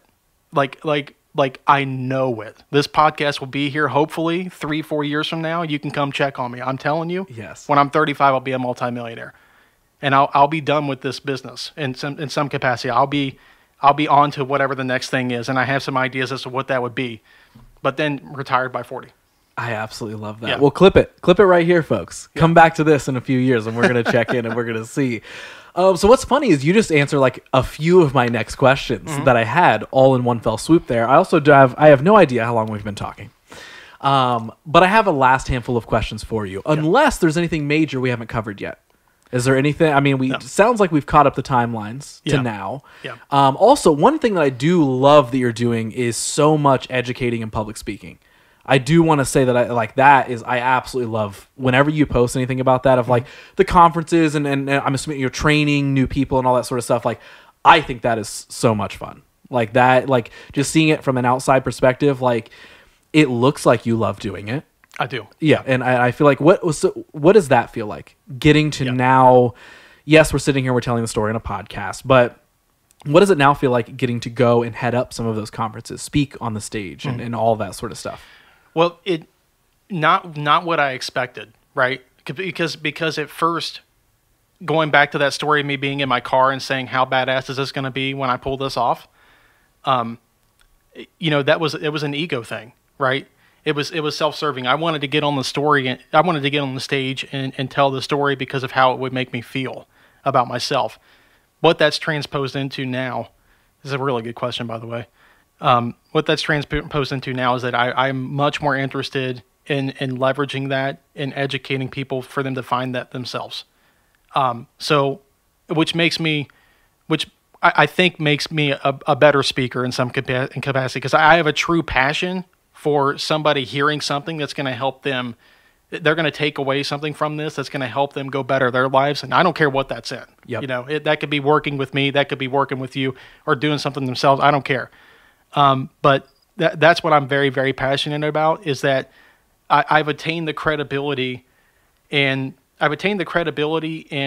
results to have the credibility and authority to say, I know this because I've been there and I've done that. And I'm telling you, you go down this path and here's what's on the other side for you. And it's amazing, right? That feels incredible to be able to say that. And then the fruit of that labor comes out from people that are in my team that are now making 6 figures, that's amazing. And especially that it's, one's my own brother, you know what I mean? Right. Like it puts a smile on my face. Like that's a trophy I'll have on my shelf for the rest of my life. Yeah. Yeah. Yep. And all started with those seemingly small decisions, seemingly insignificant, but life building and critical, like going to the conference with no money in my bank account. Right? And that time, if I had decided to shrink back and not go, I'm pretty confident saying I wouldn't have achieved what I've done, because I got that much out of it, right? And it wasn't like it's not a one or done situation. You go to one and that's it. Right. It's a constant evolution. But I think so much about the tiniest of decisions that people make and they decide not to go, and you are grossly underestimating how powerful they are. I mean, that everything you do must be intentional. Like, as it said, that what you have faith in the least will impact you, and what you have faith in the most, right? It's like everything matters. And so, you can't underestimate that. If someone successful is saying, do this thing, and they're not biased in some sort of way where it could be self-serving, you got to listen, even if it can be self-serving, because it very much is in our model, right? I get paid commissions when people sell policies, but that's the only way in which I make income. That's like, they got to go sell a policy. So if I'm saying, you got to go do this so you can go sell more policies and have whatever lifestyle you want. Just know that when people have success, they can be thinking about what's maybe going to put money in their pocket. That's possible. But you also got to put it in perspective and say, well, how much of that are you actually contributing to? You're probably pretty insignificant in terms of how much you're contributing to that. So, like, I think people get into that trap of, like, gratifying themselves to a point where it's like, oh, you just want me to make money for you. And it's like, dude, come on now. Right. Come on now. If you really pull this off, do you really know how much money he's going to make? Like, it's not going to be that much. Trust me, it's not a problem. I won't miss you. Yeah. You know? Yeah. So, like, you got to check yourself on that sort of stuff. But anyway, I said a lot there, but that's a really great question. Yeah, no, so something, that I feel like you touched on a little bit there is like, and I think we talked about this a little bit earlier in the episode too, is like the value of, in positive ways, being a little selfish, in turn, in the long run, can help you become a way more selfless individual. Yes. Because if you put in that work, and you got to focus on you got to figure out what brings me fulfillment, what brings me actual joy and happiness. And yes, I understand that we got to work jobs, and we got to pay bills, and we got to do things that we don't exactly want to do. But like so much of what you've shared throughout this story is like, can you keep your dream in front of you? Even if there's not a super bright spotlight being shined on it, is there just a little bit? Is there still a glimmer there, right? To where we know that maybe that's the light at the end of the tunnel, right? We know that that's still a thing that we want. And I think, whether it's be, do, have, whether it's, whatever, figuring out your why, figuring out your purpose, when you can be selfish in those ways, and this is like how I've been trying to operate my life for a few years now, and I really, really was able to refocus on this in the last handful of months after kind of learning more about it, is just there is a lot of value in learning how to be selfish in positive ways, of course, because when you become, and we said this earlier, but like when you become a more fulfilled version of you, you have more energy for others. You can give more to others. It's the figurative cup analogy, right? What fills your cup? For years I could identify that I was somebody who like was filling my cup a little bit and immediately giving it to somebody else. I was always creating for somebody else. I was always giving everyone else ideas and be like, oh my God, I want to help you. Thinking that me helping them was the thing that was re-energizing me, which yes, in a way it was, but the return that was going back in my cup wasn't enough. Right. So I was figuratively running on E a lot of the times. That's that hustle and the grind and the inconsistency and all that sort of stuff we talked on way earlier. I wasn't keeping my cup actually filled. And it took a major dive off the deep end of being completely burnt out and incredibly unhappy in career and personal life a few years ago of, just like I talked about earlier, my machines were all broken. Right. They were built, I had built them, but oh my God, they're all effed up. Like these aren't running well at all, right? Yep. And so when I learned like, oh, there's value in being a little selfish. There's value in setting boundaries, because boundaries can often have this negative connotation to it, but I also think boundaries are guidelines. Yeah. It's exactly what you said earlier with the fence in the mountain. Yep. Right? Someone could look at that as like, what are these boundaries around here? No, these are guidelines of what you can do. Right? And so when we center that energy a little bit more, we focus a little bit more, we figure out that purpose, that why, I think there's so much value in figuring out what fulfills you. Because the more that your cup is filled, the more that you can in turn give to others. So it's not just being selfish, it's learning to actually be selfless even more. That's one of my favorite things. And the whole reason I bring that up is because I hear a lot of that in what you've explained. Is that's one of my favorite things now where I find myself is, yes, of course, there's always ups and downs. There's always challenges. There are things actively that I'm trying to figure out that I'm like, ooh, this sucks. But at the end of the day, when I look at the grand scope of my life and I can see the things that bring me fulfillment and the energy that I give to them and what I get back from it, My favorite thing is now I get to share that with other people. Right. I get to sit on a podcast and have fun conversations. I get to create for other people, not expecting some major result back. I just get to do it because I want to do it. Right. Right. And that, I think, is the ultimate value of whether it's the be do have thing, the fence in the mountain, the whatever, all the analogies we've thrown out throughout this episode. I think that fulfillment and understanding and having clarity on what brings you fulfillment, that is the ultimate value, because then, again, the more that you are filled up, the more that you can give to other people. Yep. I have a last couple bit of questions for you, and then we will wrap this up. What do you feel like the biggest lesson has been that you have learned throughout your entire journey? Whew. The biggest lesson. The biggest lesson I've learned throughout my entire journey. I've probably already said it somewhere earlier, but maybe it was what you said a minute ago. Going off of something you said a minute ago, and it was really learning that I had to stop making things about me. Like, things really skyrocketed for me. Like, going back again, bird's eye view in the car, thinking about like, how cool it'll look and all that good stuff. All those ego driven things. When I let a lot of that go, and I started like, cause I was definitely a taker, right? In a means of like, dude, that's a really good question. I'm having a hard time answering that one. I was very much a taker in the sense of like, I was going to people that I respected. And asking them for advice, and willingly they would give it to me. And here it is. All right. I got it. You ready? Yes. All right. Focus on one thing. That's 100%. That's it. Because you and I actually were trying, I tried to partner with you and Josh on a few different things. Like, we had talked, and I was just this squirrel, just like going from one thing to another. Like you were talking about, like cruising down the highway and the wheels shaking, right? And versus now it's a lot more controlled.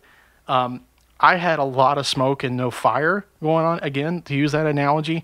And what I learned is that if you're going to be successful in anything, to quote Mark Cuban, diversification is for idiots. Diversification is for idiots. Is you find one thing and one skill that you become incredible at, and you'll build an empire off of becoming the greatest person in the world at that one thing. That's it. That's 100% it. And for me, that was selling mortgage protection leads.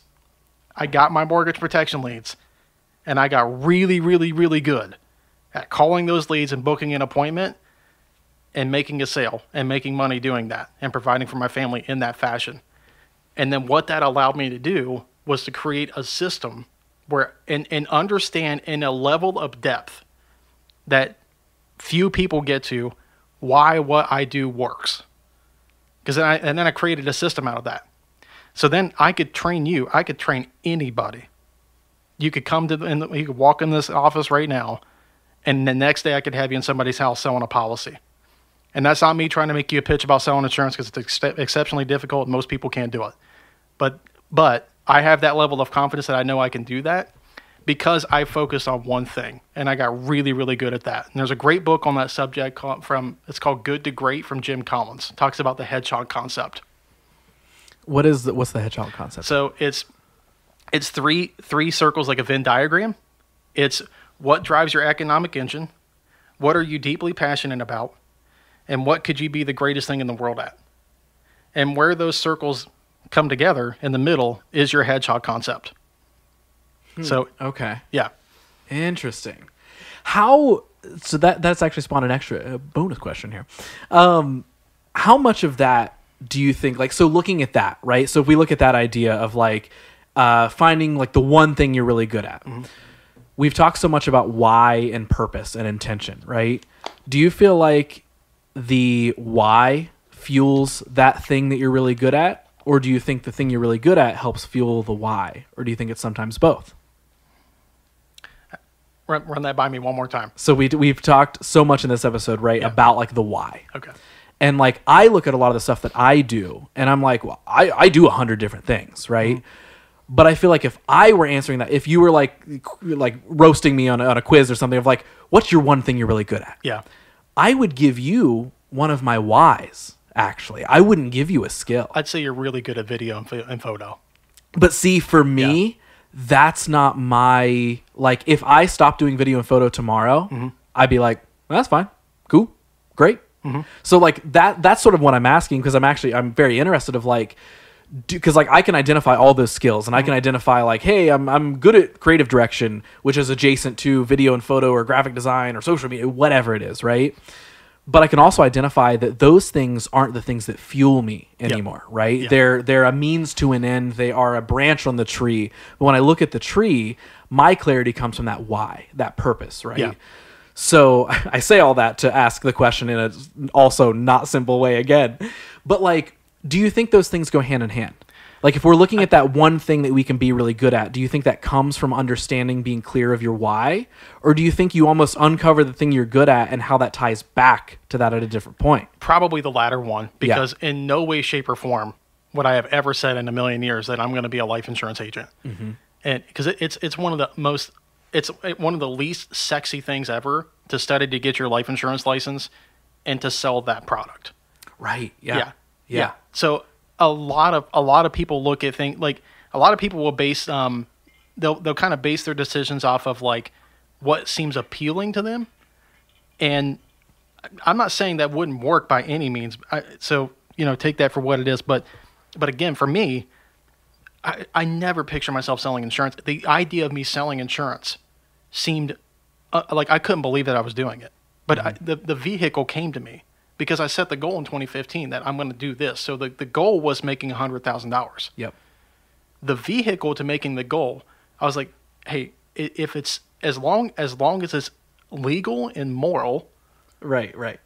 I just need to know what it is, because I'm going to get in that vehicle and go, and I'll figure something else out. Because again, I base my decisions off of what I want, not what I have. Yep. Right. And so if the opportunity I have is selling life insurance and that gets me to what I want, I don't care. I don't care. Yep. Because there's always going to be something else. There's always some other opportunity out there. So I just need a vehicle. Right. This vehicle happened to be one that I fell in love with. And I know that probably sounds really crazy, and not to be confusing. It's not that I love selling insurance, because if I had to go back in the field and sell insurance again, I would not be very happy. I wouldn't be depressed, but like I would not be happy about the fact that I got to go back and sell insurance. But there's nothing else that I would do. There's nothing else, because I know how much time and energy I can put into that, and what it creates for me in terms of how much income I can make, and I can work 2 days a week. Yep. And make a multi-six-figure income probably. So I would say it's probably the latter. It's probably the latter. What do you want first? Crystal clear vision on that. And then the vehicle, or what you're going to be good at, it will come later. You just got to keep going out there and trying a bunch of crap. Yep. So when you were talking about like, everything was falling apart, the steering wheel, right? I think the steering wheel was you figuring out the vehicle. Yeah. And I was about to say something similar of like, we talk so much about that. Like even when I say like, oh, photo and video isn't my thing, right? It's exactly what you just said. I still had the end goal. We talked about it earlier. I knew I wanted the freedom. Yep. I knew I wanted my life to look like this version, whatever it is, blah, blah, blah. And just like you said, it's almost reverse engineering of like figuring out the vehicle in which you get there. Yeah. And it's like my vehicle sometimes is filled with a dozen different things, and I'm like, hey, there's room in here for it, and my steering wheel isn't falling off now, so like we're good. So I think 100%. Like I totally agree. Gary Vaynerchuk, if you ever watch him, because like he's a great example of this, because he amassed all of his success through building his dad's wine business on social media, and then made all kinds of money, successful there. Then he ends up becoming the social media guy. Right. So like you'll never know where it's going to take you, but it's just pursuing the thing that you want. And I think a lot of people get trapped in that. They're pursuing vehicles for that instead of just the thing that they want. And that's exactly why, like earlier, I bring up the fulfillment thing and all that sort of stuff. Like that, at least for me, from my perspective, is like the fulfillment, the clarity of that. I'll say it again, like the why, the purpose, all that sort of stuff. why being intentional about why we're doing those things, that for me is like, all right, cool, whatever form this vehicle takes, cool. As long as we're on, you said it earlier, it's the cliche thing of like, it's the journey, not the destination thing. Yeah. Right? Like, yes, we're keeping that destination. We're keeping that end goal in sight. We're keeping the dream there, but it's not about the like, oh, because I talk with, freelancers about this all the time. They're like so caught up on like, well, basically 3 years ago, I thought photography was cool, and now I'm struggling to be a photographer. And if I sit and I ask them, do you want to be a photographer? Well, not really. I kind of just want to be like self-employed, and I just want to have freedom. I want to have this life. Okay, well then, just like you're saying, maybe photography isn't the vehicle. Right. Figure out what that is. Reverse engineer that to your why. What do you feel like your why is? And it's not easy to immediately answer that in the moment at any point in time. Mm-hmm. Just as we're uncovering that figurative vehicle, we're also uncovering our why over time. We're not going to have clarity on that day one. Mm-hmm. I couldn't have told you what my why was when I was 18 years old. I just knew I wanted a free creative lifestyle. That, like I said it earlier, that wouldn't have been in the form of video directing or podcasting or whatever. Just like you said, like I wouldn't have told you I would have been selling life insurance. Right. So yes, I 100% agree. Like the vehicle takes shape over time, and we have to be like willing to let that take shape as long as we know, is this keeping me on track on my actual destination, on the actual journey I want to be on? Yep. Are the views I'm seeing outside this window the things that I want? Right. That's the thing. It's not even about the, like, once I get here, then I'll be happy. Nope. Are you happy right now? Are you happy and comfy in this vehicle? And again, is the steering wheel not flying off when you're driving down the road? Another question. We're gonna play pretend and pretend that time travel is real. Okay. So right now you can go back to any point in your life and share something with young Matthew. At any point in time. It could have been 5 years ago. It could be when you're 5. It doesn't matter. Yeah. What point in your life are you going to, and what are you telling younger version of you? That's a really easy question. I go back to 2017 when I started in this business, and I would tell myself, this is the thing for you. Like, this is it, dude. Take this one very, very seriously and go work your butt off right now. And start building an agency immediately, even if you don't think you're ready. That's it, 100%. If I did that, life would have accelerated. Lifestyle and everything that's come with this would have came a lot sooner. Literally about 1.5 years sooner. And you're driving through that time portal that opens up in your dream car, being like, "Hey, yo, just so you know." Yeah, maybe at this point I own like 3 of them instead of one. Right. Yeah. Yes. Incredible. So last couple things. I keep saying that, and I promise I mean it this time. Yeah. So something new I've been doing on the show is I've been having the guests give me a question to ask the next guest. Okay. So 2 parts to this. I'm going to give you the question that the last guest gave me. Okay. And then I'll have you, if you need to think about it, you can do it after we record, or if one comes to mind, I'm going to have you write it in this book. Okay. But the question that was left for you is, what is the biggest misconception you feel that people have about you? The biggest misconception people have about me, that money is the most important thing to me in my life. Yeah. And elaborate on that. I've had some really I've had some like divisive like things going on in my family for that reason. Money is one of the I'm so driven. I'm so glad you get that's a freaking excellent question. Thank you, Pascal. Oh, that's great, dude. You nailed it. That's a great question. So I'm like this ring I'm wearing right now is actually an award of income. And so on the surface, if you don't look any deeper, right, it's like, oh, this guy just wants to make all kinds of money. And it's like, yeah, yes, that is true, but you're missing the point. I think being dictated by something as worthless as a freaking piece of paper is criminal. And so I want the problem to be done for the rest of my life. I don't want to have to think about that. I want to accrue so much of that and help so many people accrue it, because it's something that is so debilitating that people go into debt. Their whole lives are dictated by this worthless sheet of paper. And I think that's genuinely evil. That our whole lives are dictated around that. So I'm like, okay, well then that's the game. I'll get this out of the way and then I'll go do exactly what I want. And I'll impact people exactly the way I want to. And that gets me fired up, like ready to go. Right? So why am I going to be a millionaire? Because I have other concepts that I'm just not ready to bring out into the light yet. But I have other things that I want to pursue that I can throw $1 million at it. And if it fails, I don't care. Right? That's the biggest misconception of me, though, is like, 20 years from now, when we see this in hindsight, you see this hustle phase of accruing a bunch of wealth. But when I die, what I leave behind is something that's impacted so many people, my kids, my immediately family members, retiring my mom and dad, starting other business ventures that negate some of the negative, like, stupid cultural things that go on in our society today.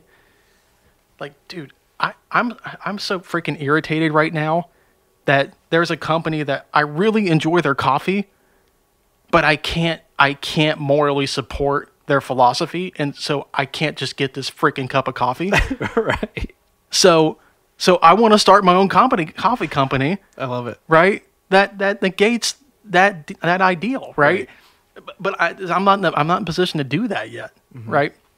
So that's the biggest misconception of me, is that I'm just purely money driven, and that's so far from the truth. It's one of the most ironic experiences of my life that people think that of me. Yeah. I love it. Has another question come to mind that you want to leave for the next guest, or do you want to figure it out after we stop rolling? I'm gonna have to think about that one, because I don't know how I can top that one. We can write it after. Yeah. So I am going to still give you the power to ask a question, though, because something else I've been doing relatively new on this show is giving the guest the host seat for a second. Is there a question that you want to toss my way? I've been sitting and asking you all the things this entire time. Now it's on you. You get to ask me a question and put me in the guest seat for a second. Yeah. What do you want to accomplish with this podcast? What do you want to accomplish with this podcast over time? I'm going to ask a two-parter. What do you want to accomplish with this podcast over time? And what do you feel like you're the greatest thing in the world at? That's actually my question for the next guest, by the way. What do you feel like you're the greatest thing in the world at? Boom. We got it. Yeah. I love it. So the first part of that is, of course, I want the podcast to grow, right? We can talk about the materialistic things, just like you were talking about with the money, right? But for me, I think this podcast continuing to grow, getting more ears, getting all the numbers, all that sort of stuff, like, I haven't been focused on that, right? I'm not focused on, we were talking about this before we were recording, of like, is the podcast at 100,000 downloads an episode or something crazy like that, right? Those numbers are the secondary part as to why I want the show to exist in general. If there are 50 people listening to every episode, but those 50 really enjoy it, and one of them gets some sort of, dare I say, maybe life-changing advice throughout someone's story, that's the goal. Okay. That's what I want, right? The numbers, if all of that, like what we look at as success in that way, if that happens and this becomes a huge podcast on any level, whatever, okay, awesome. I love that. That means it became successful off of reasons that I truly wanted it to exist for. Not because I've got a bunch of famous friends that come in and tell the same story they've told on every other show. Right? It's not because of that. It was because of true, authentic conversation. So that for me is like, I just want a show like this, because there's millions of podcasts just like this one.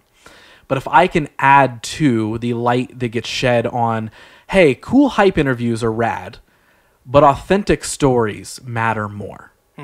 Because we could sit here and we could do a whole podcast episode about like 5 ways you can start your business tomorrow and be super successful. There's value in that. That's great.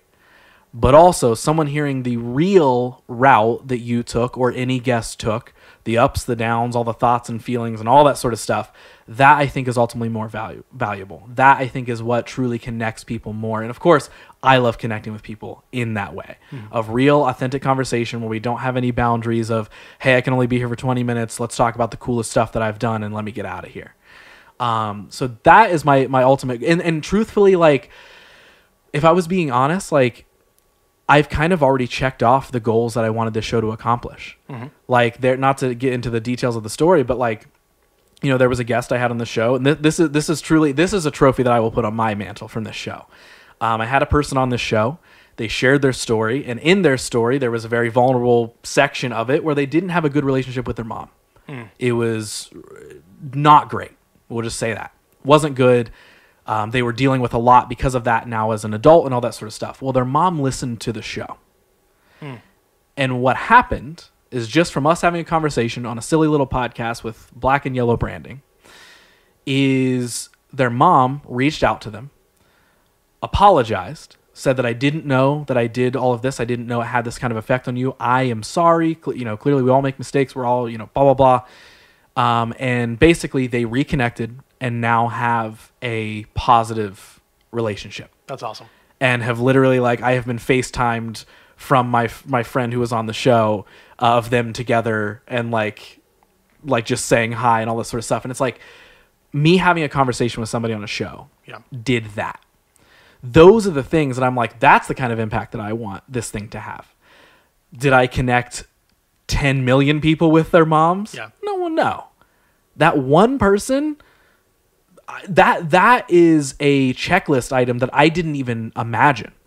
You know what I mean? I was just like, oh man, if someone can get encouraged or, whatever, some sort of positive energy from listening to me having authentic conversations with people, that'd be dope.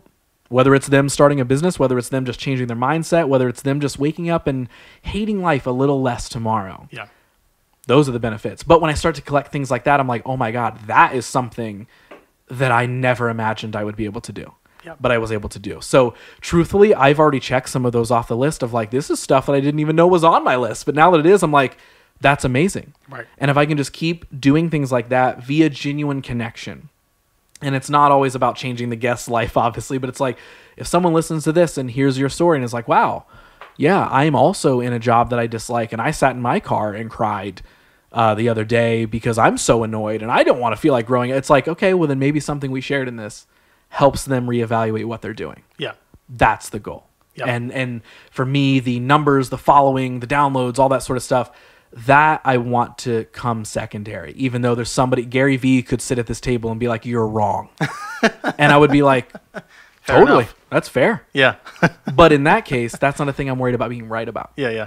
You know what I mean? That I can sternly sit and be like, yeah, that's fine. But also, Gary Vee, do you want to be on the episode? Scoot over to this chair real quick and share your story. And then the second question was, what do you feel like you can be the greatest thing in the world at? I think I can be the greatest thing in the world. Man, I feel like I'm going to maybe butcher this answer, even though it's... Well, you won't butcher it like my grammar, because that question made no sense. What do you feel like you can be the best in the world at? So the reason I say I'm going to butcher this answer is because I'm not going to give a tangible answer of best video director, best photographer, best podcaster. None of that is the goal, right? I'm going to give an answer that maybe you'll be like, come on, dude. But the first thing that genuinely comes to my mind is I want to be the best me. Mm-hmm. That's what I want to be. I literally, and I'm not even trying to be like an artsy answer for this, I do not care about being the next greatest filmmaker. I do not care about being the next biggest podcaster. All of those tangible things that are branches off of my tree, right? I genuinely don't care about being the best at them. I will sit here and confidently say, I'm really good at a lot of it. Yeah. I will absolutely say that. There's no part of me, because for years I didn't believe that I was. I felt like I was, but I felt like I wasn't allowed to feel that way, right? But it's even you saying it earlier, I think you're really good at video and photo. Thank you, and I agree. Right? I'm very good at a lot of these things, but I will confidently say those things not as hell yeah, I'm a badass. I say those things as I worked really hard to be really good at those. Yeah, you ought to be. And I'm proud of that. Yeah. But that's not me. Those are extensions of me. Mm-hmm. And so I know that is a very silly answer to give. That's actually a really good answer. But I don't want to be the best version of anything else. Mm-hmm. I don't want to try and compete with my favorite film directors hoping that I can make the next best movie. Mm-hmm. I could sit and I could tell you right now, dude, do I want to make movies? I do. Do I want to make movies bad enough? Nope. And I'm comfortable with that. right? Because I know that I'm not waking up every single day, taking every step, much like you shared in your story of the things that you were pursuing. I'm not taking every step to become the next most awesome film director. I like making short films here and there, some skits. Do I have feature film ideas? I sure do. Do I want to make them? Yep. Might I try? Probably. Am I that worried about the result that I get from it? Outside of, I checked it off my list, I did it, I accomplished it, and I felt fulfilled from it. That's what I'm looking for. So I know I just gave this over dramatic answer to that, but like that's the first thing that comes to my mind. Is like the thing that I want to be the best at is not a tangible skill. It's being me. It's being somebody that people get joy being around. It's getting to use my power of connecting with people and talking to people. It's getting to use those superpowers. It's getting to use those superpowers in, whether it's like that why of storytelling and connecting with people. Like those are two different things, but those are two things I know that I'm great at. And I can identify, like, I'm a great storyteller in multiple forms. Audio, video, photo, design. I can tell a story through all that stuff. And I can also connect with people through all those things too. And so like that is what I'm going to constantly lean into. Is it's cliche and it's silly to say, but genuinely my answer to that is I want to be the best me. That's what I want. Yeah. I hope that wasn't a like. That's a really good answer. So I have one final question for you, and then we will have officially made a podcast. All right.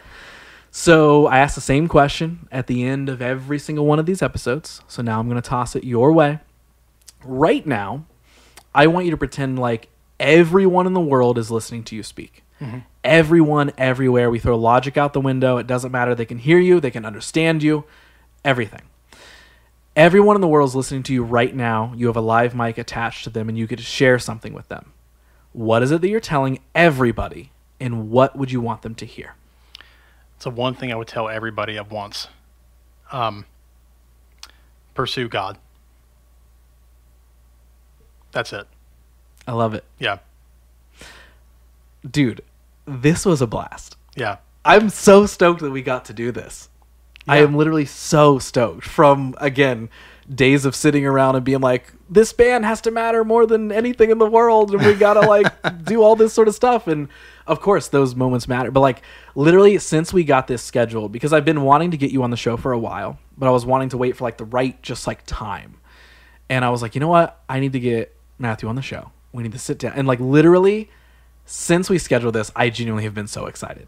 One, to see you again and just get to sit down, but I also knew that we were going to have a type of conversation that was going to be uninterrupted from anything else. You know what I mean? Like it was going to be like, cool, we've got our guidelines of what this conversation is. And we can go into all the deep parts and give all the super artsy answers or the super direct answers and all that sort of stuff. Like I was so excited the moment that you were like, yes, I'm down. And I'm so stoked that we just made this happen. Yeah, man. It's been a really good time. And I hope we have more opportunities like this in the future as well. Yeah. Like that is one thing that I want to be better at in general, but also especially when I have people on the show, whether I know them or I don't, I'm like, hey, we just had like a really solid conversation for like 2 hours talking about a lot of stuff that we connected over. Let's go ahead and keep that going and actually stay in contact and continue to be friends.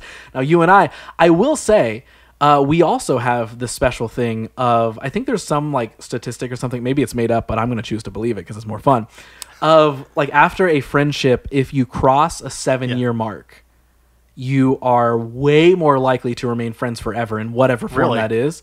It's listen, somebody could have made it up. Let's not let the facts ruin a good story. But I saw that somewhere, heard that somewhere, and I was like, you know what? Yeah. And that kind of does make sense. If a friendship in some form, in some way, whether it's you talk once a year or you talk every day, it doesn't matter.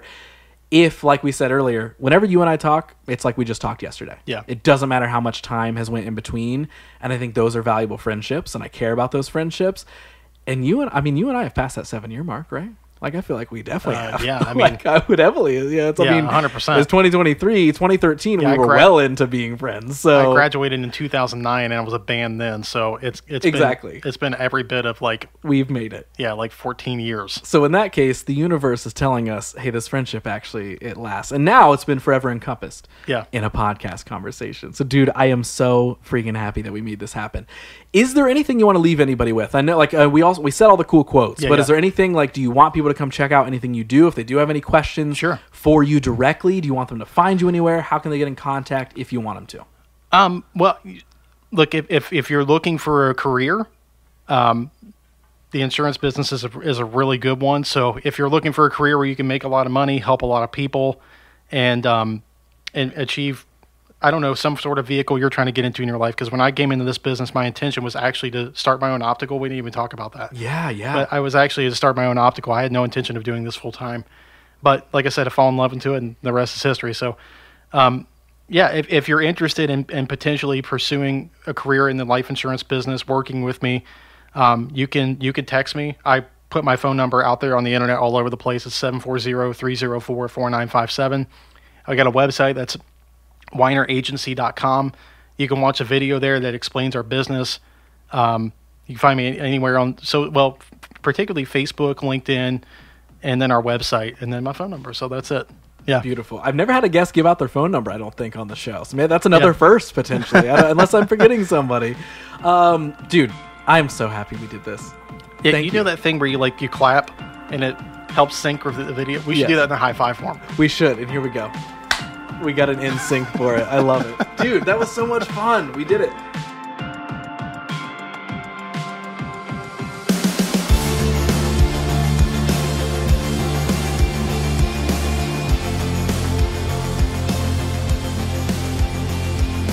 I am very, very stoked that Matthew and I got to do this. It's cool because I feel like this sort of, I don't know, encapsulates our friendship in a way. You know, it puts a really cool chapter around it. Forever etched in podcast stone, if you will. But for real, it was great catching up with Matthew. I cannot thank him enough for making the trip to my studio and hanging out with me for this. We hung out and talked for probably another 4 or more hours outside of this podcast. So we got some really good hangs in, needless to say. And I will say they were much needed and a long time coming. Matthew's story is unique, and I also do think that it holds a lot of value. I know, we sort of joked about the fact of, him being the only life insurance salesman, to be on this podcast, and probably the only one that ever will. And it is, kind of a different world that I haven't really sat with somebody and talked about on this show before. But I love it because honestly, I'm not worried about all these episodes being only about something that's like super duper artsy and creative or whatever, there's power in every story, and you don't need a camera or a brush in your hand to have one with that power. So I absolutely love this. It was great.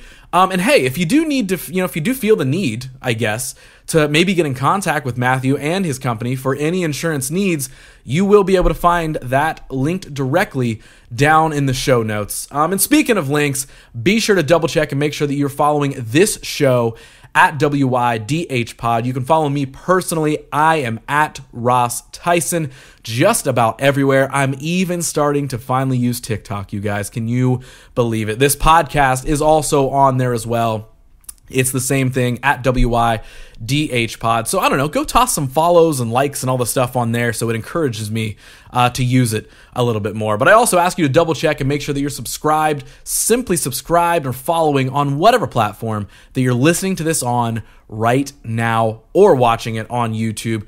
Whether it is YouTube, Apple, Spotify, wherever it is, I really do appreciate your support. Also, take a quick moment if you want, or if you can, toss a 5-star rating and a review wherever you're listening to this at as well. It all adds up, folks. It really, really helps. And of course, I will double down on reminding you that you can find these episodes in video form over on my personal YouTube channel at youtube.com/Ross Theisen if you're not there already. But that's a wrap for this episode. I must bid you adieu. It's time to say good night and goodbye. So thanks for listening. Thanks for looking. You're wonderful. And I will catch you in the next one where I sit down with my next guest, whom you may or may not know of, as they share their story that you for sure never heard.